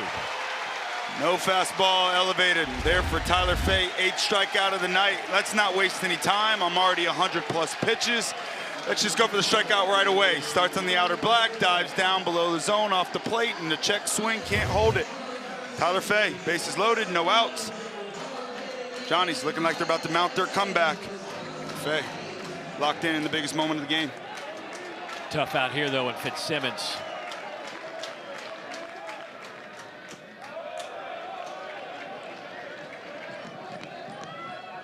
Fitzsimmons, the 9-hole hitter, grounded out twice.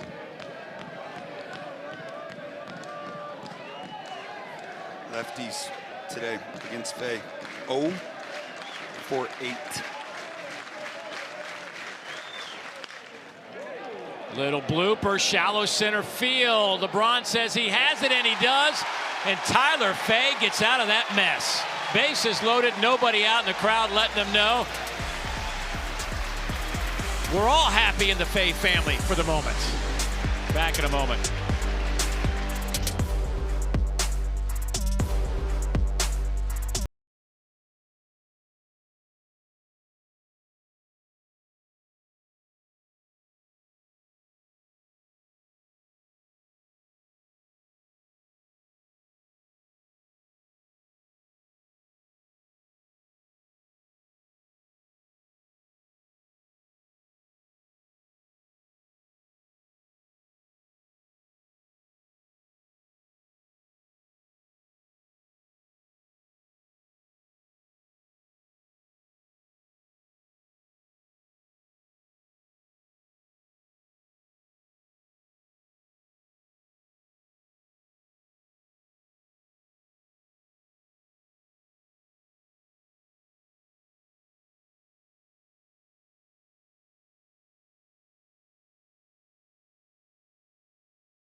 my fixation. The real fun just getting started. Run straight for the breakaway. The celebration is on.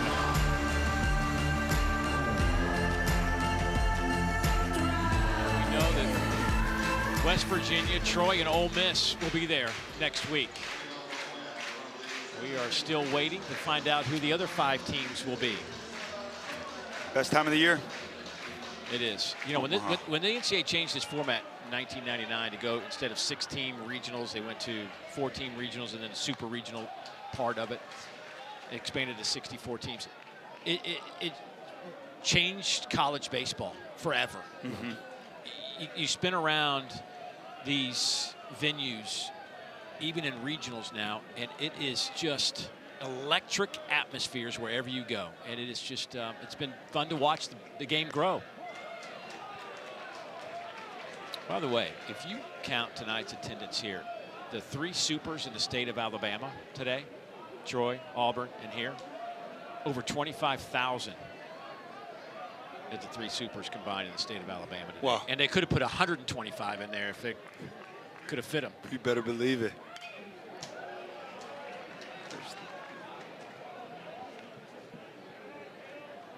Just the 3rd different state to host 3 super regionals. Of course, you might figure out the other 2, Texas and California. But Tuscaloosa, Auburn, and Troy, hotbeds this weekend.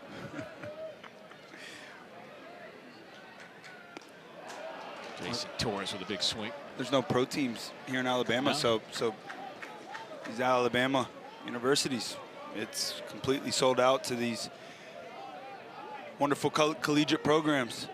Oh, you do have some minor league.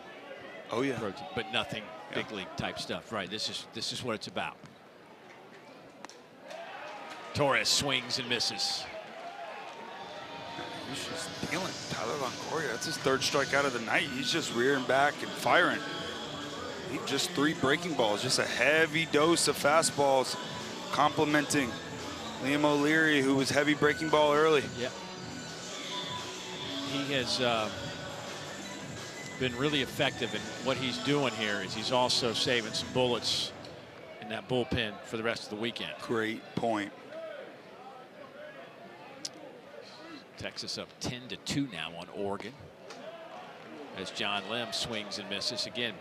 There he goes. Has to, every time he swings, he has to adjust the splint on his right hand index finger.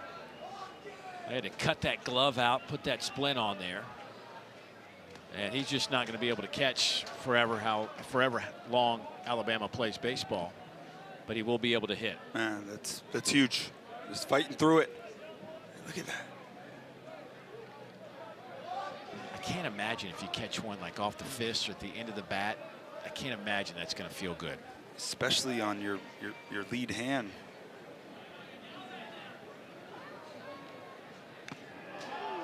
Foul tip back into the mitt. 1-2. Just 89 miles per hour too. A lot of swings and misses. You see sitting at home and you go, how are they swinging and missing at 89 miles per hour? With that low arm slot, it shoots up in the zone, and if you got that big swing, lefties normally up in the zone, it's a big problem. If you have a little bit of a loop in your swing, it's swing and miss. You got to think low flight, ground ball somewhere. Lim fouls that off and immediately looks at the hand. Those are probably the ones that hurt the most, foul balls. Yeah.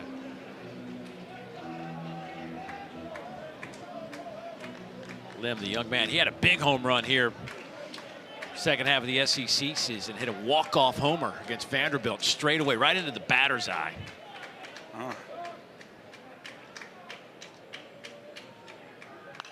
Fouls that one out. Young man out of Australia.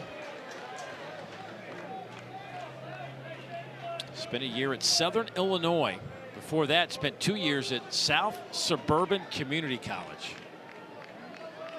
That's awesome.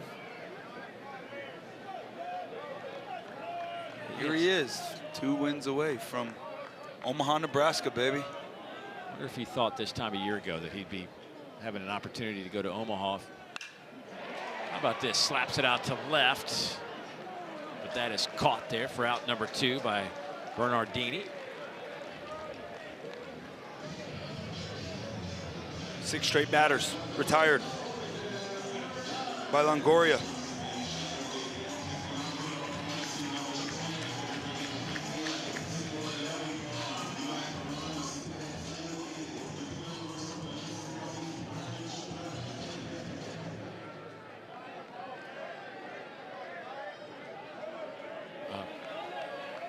Eric Hines.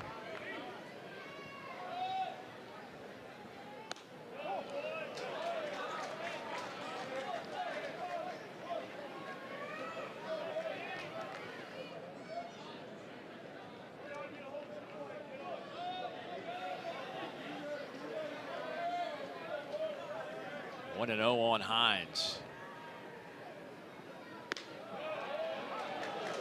In there for a strike. How about tonight's attendance? 7,573. A record crowd here at Sewell Thomas. 27 years since they've played in Omaha. Smelling it. They had the shift on for Hines, and he just hit it right through there, and he's going to turn the corner. Here he goes, trying to stretch this into a double, and he'll get there standing up. That's 6'3", 230. And that's a guy that's built like a football player that can really run, and he was sniffing double the whole way. 2 outs. The rule is even if you have a smidgen of a chance to get to second base with 2 outs, you got to go ahead and try to find a way to take that chance. He does. No slide either. Yeah, man, freshman. Highly talented freshman. 4th double of the year. Continues his hot postseason.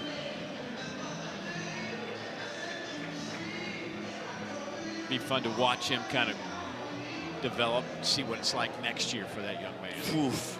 Heads up. Mike Hampton out to the mound, and he's going to make a change. Can't say enough good things about Tyler Longoria tonight. He came in at 6-0 game, bases loaded, nobody out, and got him out of that mess. Retired 10 of the 12 batters he's faced. He saved that bullpen, 6-0 game. We got a pitching change.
And a third. 3 strikeouts, no walks, gave up just 1 hit that just occurred to Eric Hines, and his night is over. But fantastic work out of the bullpen, and he turns it over to the left-hander Thomas Harding, a freshman out of Massapequa, New York. Great experience for him to get here in a super regional. Awesome. 16th appearance of the year. He's made 3 starts. It's heavy 4-seam mix in the upper 80s. He'll top out at 91 miles per hour. Changeup's his second pitch, curveball, and he'll mix in an occasional slider. He is better against right-handed hitters, so reverse split here against a lefty, the man of the night at the plate for Bama, and Brennan Holt. Holt pops this bunt up, and how about that play from Harding? and just jogs right into the Alabama dugout with the baseball, or the St. John's dugout. Good work. One pitch, and you get to take a break. Nothing wrong with that.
Let's take a look at our Capital One rewarding performance, and easy to pick Tyler Fay.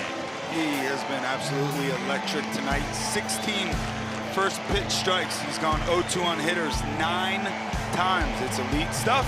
It's an electric fastball. He's mixed in just the perfect amount of spin and changeups. He's delivered tonight, 108 pitches, 7 innings pitched, and here he is back out there again for the 8th. And he misses to John LeGrande. This is the 4th time Tyler Fay has gone over 100 pitches. Of course, his high was that no-hitter he threw against Florida. 132 pitches in that game. That was back in March. This is just a case where they're going to go ahead and let him eat up as many innings as he can here. Try to save that bullpen as much as possible. That ball shot down the line and foul. 1-2 the count. Bama's last complete game 9-inning no-hitter was back in 1942 against Ole Miss. That's how long it had been since somebody had done that, what he did against Florida. And I'm talking again about a team that's got probably 3-4 big leaguers on that roster. Oh yeah, 84 years in between.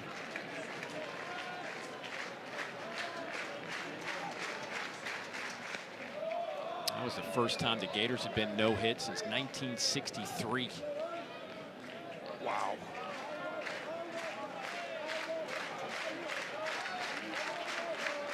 This is the Johnny's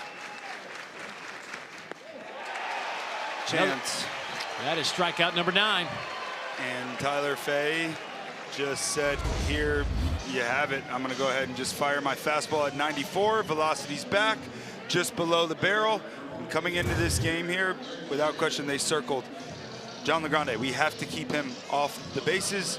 And he's been retired all 4 times tonight. Tyler Fay, it's been fantastic. 3 strikeouts for LeGrande and a fly out tonight. And that's going to be it, maybe. Jason Jackson out to the mound. Well, I think the hugs are giving it away. Yeah. Junior. Why don't you hug me like that when our game's over? I can't wait. Can't wait, dude. Well, what a performance. What an opportunity. This guy is a former walk-on from Nebraska who now gets the ball in game 1 of a super regional and just did this. Yeah, man. This is what it's all about.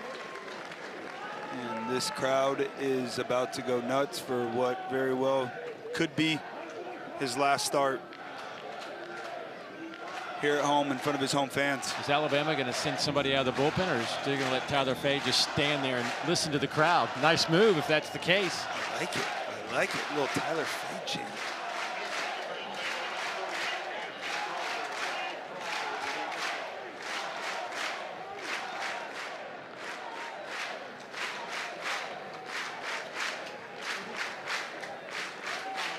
There is Chloe, his wife. She just about missed this. Well, she'll be enthused for this ovation when he walks off the field as Alabama makes the official change.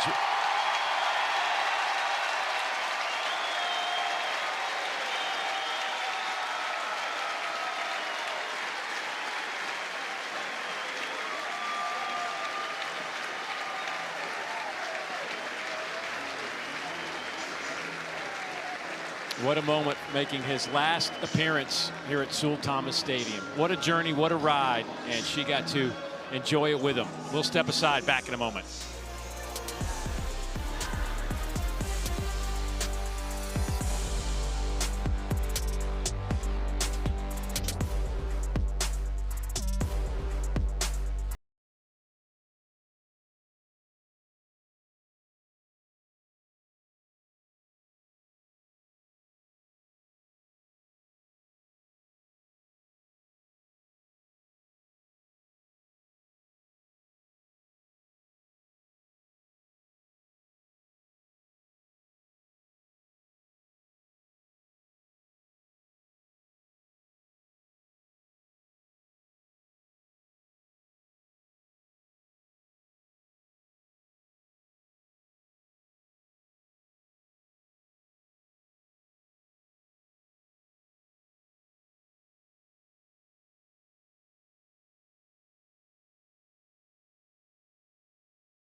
Since we went to commercial break, and he's still getting them. 7 1/3, 2 hits, 9 Ks, 113 pitches. And talking to Bryce Fowler and Justin LeBron, his teammates yesterday, they said he is one of the most intense guys when it's time to be intense. Otherwise, he is just a cut up. Just has that ability to flick the switch when it's game time. And it was game time tonight. Absolutely fantastic outing. Well, they will turn it over to this guy, Ashton Crowther, getting the baseball now. The junior out of Trinity, Florida, making his 18th appearance of the year, part of that triumvirate of arms that they like to use back into ball games. Yeah, mid to upper 80s fastball. It's sinking action, and it's late. Sweeping slider, change up against righties. Rafe Stanger to lead things off.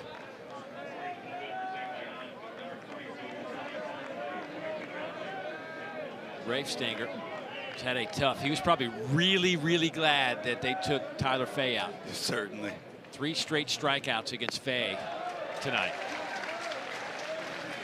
Fay limited top 3 in this order. 0 for 10. 8 of his 9 Ks. First 3 hitters. It's a pretty good script. That's going to leave a mark. Yes.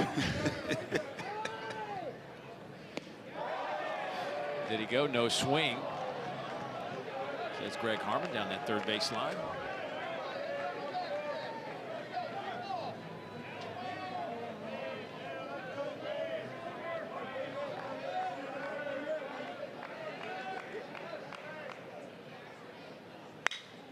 Ground ball out to the right side where Holt fields and throws. 2 down. Sean McMillan 0 for 3 with a couple of strikeouts.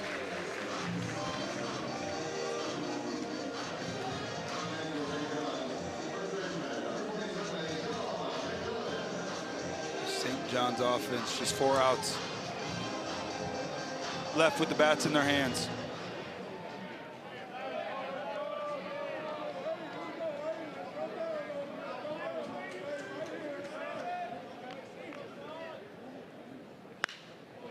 That one shot out to right center. Fowler on the run to the track, and he'll make the catch. And that will end the inning, and we will head to the bottom of the 8th. Tyler Fay, a happy man. This team up 6-0.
presented by Capital One. What's in your wallet? Well, Tyler Fay having a good time after pitching a gem in game 1 of the Super Regional here in Tuscaloosa. A record crowd on hand at Sewell Thomas Stadium as Alabama leads it 6-0. They were jam-packed into this place tonight. Ground ball off the bat of Vaughn, fielded there by Mansour, and he can't get up and make the throw. And Vaughn going to try to get to second base, and he'll get there.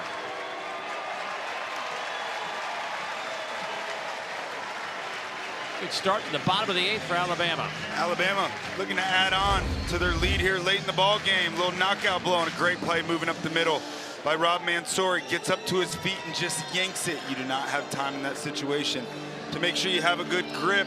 Sneaks by McMillan over at first base, and Vaughn says, yep, I'll take second. Runner in scoring position, no outs for Bama. And here's Peyton Steele.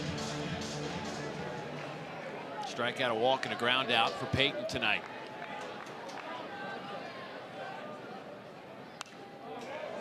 Fouls that one straight back. Go ahead and let Peyton Steele swing the bat here with the lefty on the mound. You got a lefty on deck. You saw first pitch fastball in there, knowing once again he's trying to hit the ball to the right side. Tough pitch to get inside of. Fouls that one straight back off Thomas Harding, the freshman out of Massapequa, New York. I love reading like pitchers' bios and stuff, and just what they do in high school, because some of these guys are so good. I was just looking through his stuff, and it's, as a junior in high school, he had a .29 ERA with a .34 WHIP. And then things just really went haywire his senior year for him. Couldn't find it. He had a .64 ERA and a .9 WHIP. Poor guy. Yeah. Gave up 6 earned runs. Wow. And here he is getting the pitch as a freshman in the Super Regional in Tuscaloosa. They're in the top of the 8th now. In Austin, Texas, 10-3, Longhorns out in front. Still ahead. Going to be fun in Chapel Hill tomorrow. Southern Cal won game 1. North Carolina answers back today. A little 2-hit complete game. Sends us to a game 3 tomorrow. That is going to be a fun one. Jason DeCaro dealing. Yeah, he was pretty good, huh? He's one of my favorites, man. He's like a throwback. It's 90-94, a ton of fastballs, attacks to both sides, mixes in pitches with confidence, and he's only 20 years old. He's been pitching in the the ACC on weekends since he was 17. High in the air, out to left. Bernardini to the line. That'll be the first out of the inning. Postseason baseball and College World Series. Alabama was last there in 1999. Under Jim Wells, you felt like this was a team that was going to be there every year. He retires, and it just, I mean, you could give 100 reasons why, but it just hasn't really been at this level in a while. Second longest drought in the SEC. Georgia, of course, won it all in 1990. The first team from the SEC to win a national championship was in 1990, but it's been a while since they've been there, 2008. And they are 1 win away from getting back. Georgia, the highest remaining seed, the number 3 overall seed after UCLA and Georgia Tech went down last weekend. Dude, we showed up to this ballpark yesterday and we watched Alabama work. It's extremely hard to show up to a ballpark, a place I've never been, around players I've never seen in person, and never met head coach Rob Vaughn, and immediately you just felt this energy and positivity in a group that just has fun, and they play to win. And you can't say enough about a head coach. A team ends up taking on their head coach's personality, and this team has done so. Fowler gets plunked.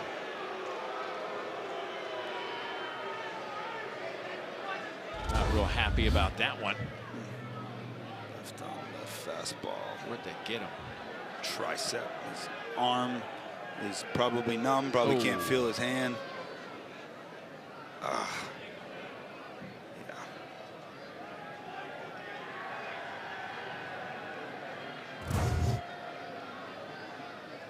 Trying to get that feeling back.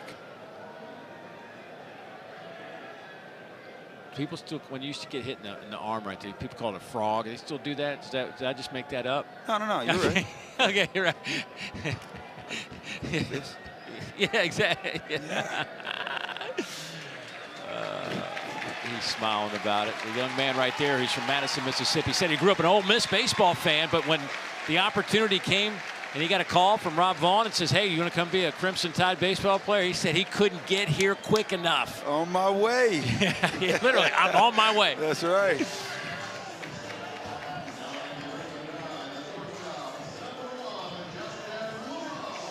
He'll shake it off and be down at first. Here is Justin LeBron. Couple of hits tonight. He's reached base 3 times.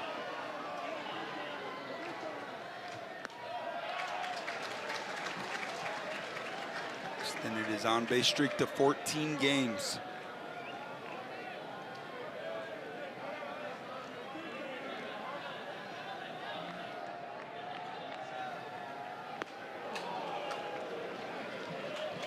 He took a shot there for number 17, 1-0 count. Good fastball to hit. Bayou. 16 home runs and 40 stolen bases this year for Justin LeBron. That's going to be a gapper. This may get 2 runs in. Vaughn scores. Here comes Fowler and 2 RBIs and a 3-hit ball game. And you said it at the top of our show tonight. If you're going to get to Omaha, your best players got to be your best players. You got that right. Biggest moments. Look at the fans loving it. Shirts off, dancing. That's what it's about. Best players are judged in the postseason by what they do, and nothing but extend this postseason hot streak, now 9 for 18. That one is smoked out to right. Going to one-hop in front of Fitzsimmons. LeBron will stop at third.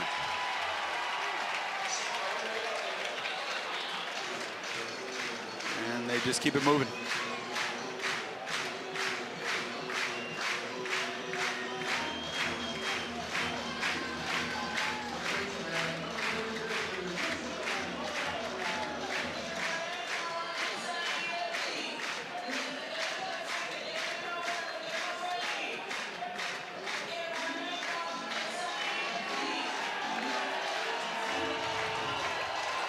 Mike Hampton out to the mound with 1 out.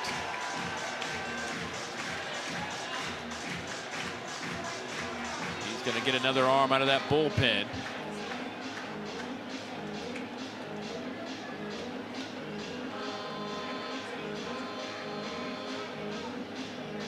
And St. John's just trying to get off the field. We'll update the change when we come back. Alabama cruising here in Tuscaloosa.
And welcome back to the NCAA Baseball Super Regionals presented by Capital One. Part of the record crowd out in right field. The Ragers, they call them.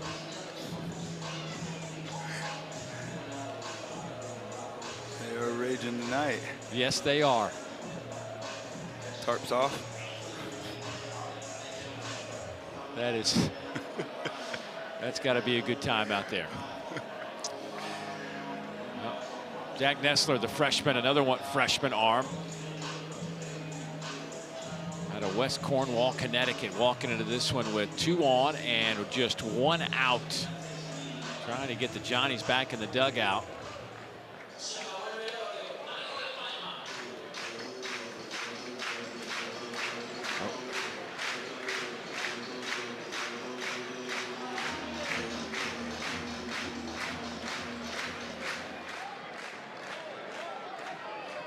Excuse me, I need to correct myself. Nick Romer is on the mound. I will say, though, that 6 There. and the 8 There. are extremely close, 28 to 26. Yeah. Nick Romer, he is a freshman, though, and it's still a tough freshman. arm slot. See, still a freshman. That's right. That's right. Got that part right.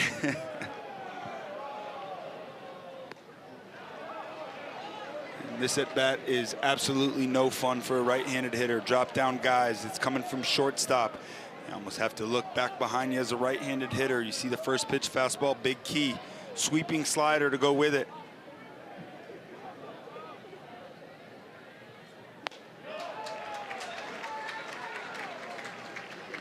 Torres at the plate tonight. A couple of ground outs to short and 2 strikeouts. Better against left-handed hitters, which is why Romer's in this ball game. Just 228 against righties this year. Fights off that one. It's 1-2, and Brady Neal stands over at first. LeBron is over at third. That is the pitch that you want to hit from these guys. The fastball, it's extremely tough to get through. Although it's only 85, it plays up a ton. That hanging slider, you normally only get 1 bad one in at bat, and he missed it. Another one out of play. Alabama came in here showing some pop in the bat. They hit 11 home runs in their last 5 games. 3 straight games with multiple home runs. But tonight really hasn't been much anything that was flirting with a home run. They can beat you in a multitude of ways. 8 runs on 11 hits. Boy, and again, Torres just battling at the plate. No question, the strength of this Alabama club is that starting rotation. All 3 starters made every single start this entire year. They're the only team in the SEC. All starts with starting pitching. Anticipate we'll see Zane Adams tomorrow for Alabama. Lefty coming off a great outing last week. 2 runs, gave up, both unearned. Angle fastball. Big situation here for St. John's. 8-0. You cannot allow any more runs across. Boy, now it's full 3-2. Got a lefty on deck. These kind of pitchers like Nick Romer, a favorite left-handed hitting. 1 out here, ground ball guy on the mound. Look for Alabama to start the runner here, try to stay out of a double play.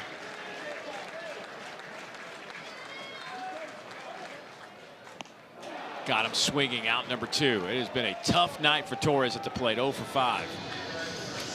Well-located fastball down below. I'm telling you, it's so tough for right-handed hitters, especially that upshoot.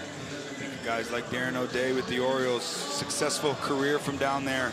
It is just no fun, and that elevated fastball against left-handed hitters is even more important.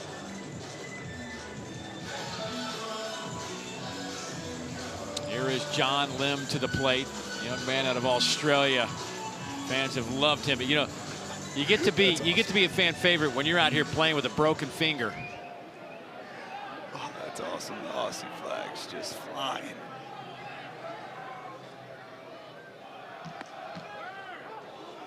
There's a strike, and Brady Neal, free pass down to second base. And difference there. Guy at third, not going to allow any crazy stuff to happen. You're attacking the hitter.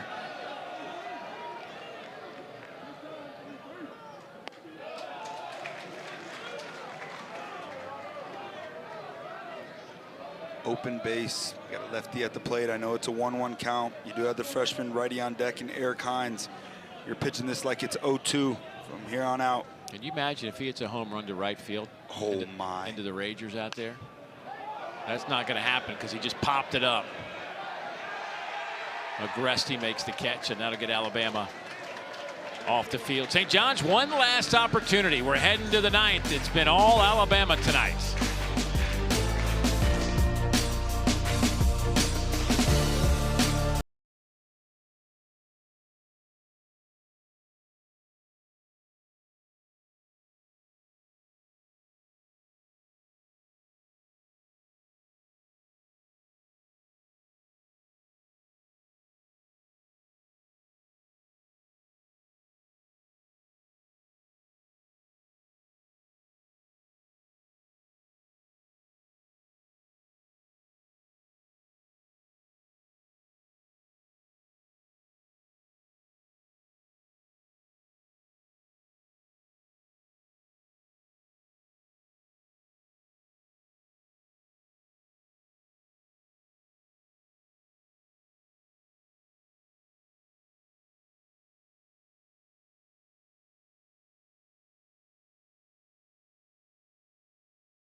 Been a fun night if you're an Alabama fan here at Sewell Thomas Stadium. Their team leads it 8-0. They've been dancing for a while now. How about Alabama 33-1? You saw that number. They're 30-0 when they lead after 8. And that's where we are. And then throw this in, 79%. Let's just call it 80 because it sounds better. 80% of game 1 winners make it to Omaha. And all 3 so far this year.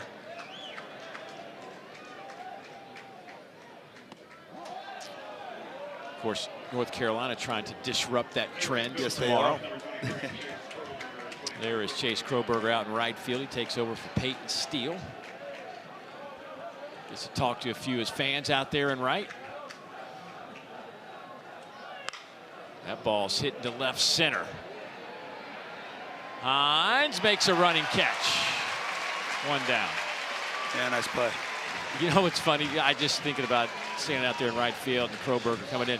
Funny, yesterday talking to Bryce Fowler, who's out in center field. I said, what was it like when Brady Neal, who's catching tonight, was playing right field? He never played right field. Did you have to coach him up? He said, every time I looked over there, he was having a conversation with people in right field. I just finally gave up on him. Yeah.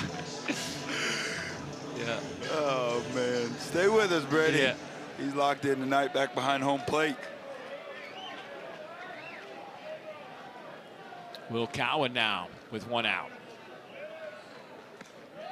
You know, it was kind of cool, and I'll say it, I know you wouldn't bring it up, but we got to the ballpark yesterday, and just Brady Neal walks over to me, and he says, is that Devin Travis over there? And I said, yeah. And he goes, oh, my gosh. He has no idea, but I idolized him as a kid because he grew up in Tallahassee when you were playing. And to see you, he was like, man, I just thought he was like the greatest thing ever. And like his eyes were so big. I'm like, you're Brady Neal, man. You're like, the dude Devin around these Travis parts. is really not that cool. No, well, he thought so, and I thought awesome, it was. man. That's really, really yeah. cool. And again, I go back to, I said it to you yesterday. I said, you never know who's watching, right? That's right. That's right. It's a great point. Yeah, I had no idea. I was looking it up, and I saw he's from Tallahassee, Florida, and then he proceeded to tell me that he grew up with Tyler Martin, and he used to stay over at Levin's house, Mike Martin Sr., and he's very close with Meade, and you never know who's watching. meet is Mike Martin's son, who was a longtime assistant and then got the head job and Florida State player, just the whole thing. Everybody calls him Meat. But yeah, he grew up with Mike Martin Jr.'s sons, and that's how the whole thing happened. But so cool. Yeah. I'm humbled. Brady Neal, I'm a fan. I got to meet Brady Neal. That's right, see? So. That's right. You didn't say that when you said I got to meet Dave Neal. You didn't say the same thing, did you? Oh, I did. I've been watching you on TV for a little bit, you know? Just try to keep you humble. Oh, my gosh. You don't hug me after games like the pictures get hugs after a good coming game? soon. All right. Seminole hug. I needed a little bit of time to separate myself from you guys. These two teams will go at it tomorrow at 3 o'clock Eastern time, 2 Central time.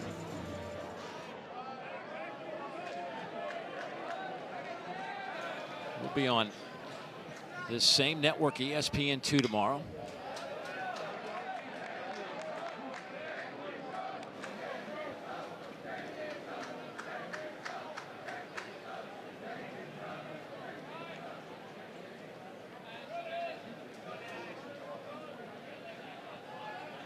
Souvenir.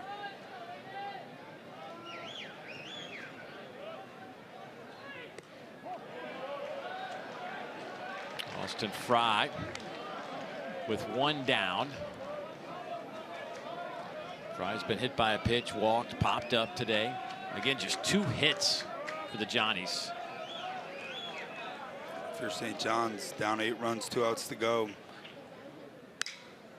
That one shot out to right, hit well. Kroberger makes the catch.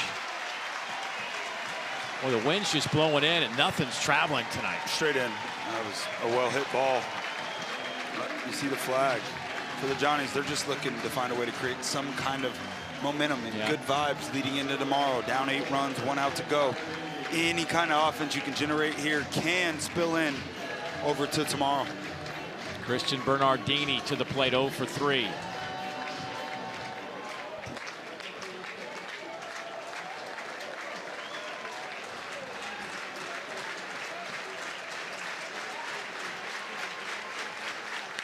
Ground ball sharply hit. Holt underhand scoop to LeBron, and that's it. Alabama wins game number 1. They are now 1 win away from their first appearance in Omaha since 1999. Just an extremely impressive win here tonight. Vintage Alabama baseball. 11 hits, 8 runs scored. And the big long balls, you didn't see any of those tonight, but it was the great pitching of that man right there, Tyler Fay. 7 1/3, just 2 hits, 3 walks, 9 strikeouts. He attacked the strike zone from pitch 1. He set the tone. Alabama, 1 pitch away from the mecca of college baseball.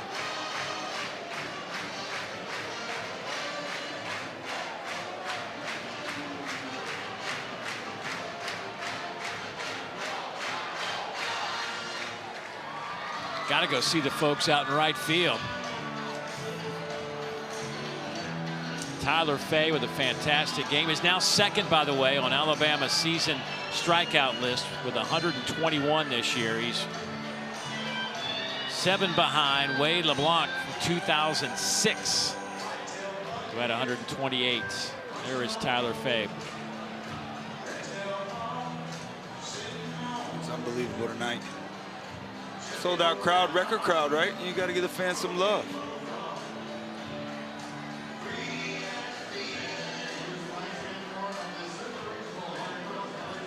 Tyler Fay's last game pitching here at Sewell Thomas Stadium.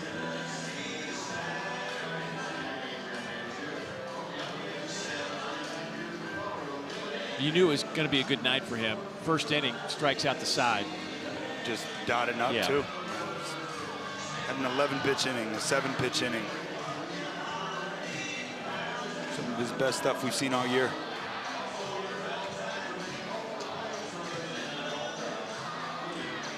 I love the spirit, but yeah, it's time to put the shirts back on. That's right. That's right.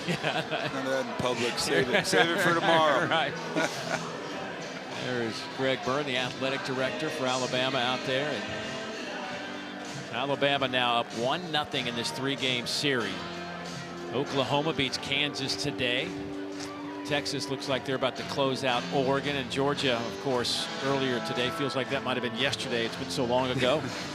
But they'll be noon Eastern time tomorrow in Athens as Georgia will try to get past Mississippi State. And on the left side of the bracket, already 3 are going to Omaha. And what will happen between North Carolina and Southern Cal, that's tomorrow, 3 o'clock Eastern time. You can click back and forth between this one and that one tomorrow if you're going to be watching baseball. That'll be a good day for you right there now. It's going to be a fun one, the last standing team in the ACC. Well, we are lucky enough to be joined by Tyler Fay, who just pitched to Jim. Tyler, thanks for joining us. And you dominated first inning, 3 straight. Did you feel, I always love asking pitchers this, did you feel like it was going to be a good night? Oh, yeah, for sure. Yeah, I was really juiced up in the first. Everything was working. I mean, the crowd was awesome today, too. Got me into it. But, yeah, I mean, everything felt good right out the gate, and it just continued to be good throughout the game. From Omaha, Nebraska to the University of Alabama, I know it's been a long road and a ton of memories. What's this university mean to you? It means the world to me. I mean, I came in as a redshirt, walk-on, like, they took a chance on me, and now we're here, and it's been awesome. It's really been a blessing to call this place home, and no one I'd rather play for than these coaches, so. I got to ask you, we showed shots of your wife, Chloe, tonight, and the smile on her face. Just take me through that. I mean, you got married in January. What's it meant for the two of you to kind of go through this ride together? It's been awesome. I mean, we've been together since my junior year of high school, which is honestly when all the baseball stuff like started to take off. So she's been along the ride the whole time, and she's been my biggest supporter. It's been awesome to have her around every time. So I'm very, very grateful for her, and very blessed for sure. I got to ask you though, we talked to Bryce Fowler and Justin LeBron yesterday, and I asked them about your wedding and why did they go, and they were like, no, what's he doing getting married in the winter? And they said, did you get married in Iowa? Yeah, Des Moines, Iowa. And he was like, we love the guy, but no, we're not going to go to Iowa. I don't blame him. Yeah. No. There's not much to do up there in December or January, so. No hard feelings? No hard feelings at all, for sure. Yeah, no. We were laughing about it. Yeah. All right, talk to me real quick about this team and the momentum you guys are riding right now. You're one away.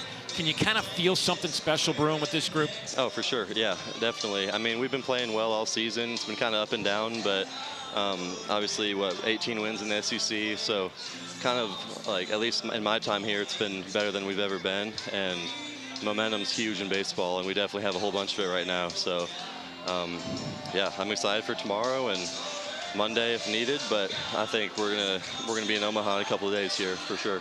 Nebraska, you grew up there, and it's a pretty special place, not too far from home for you. What would it mean for you to be able to play inside of that stadium that I'm sure you grew up dreaming of? Oh yeah, I mean, I've probably watched 4 or 5 games there.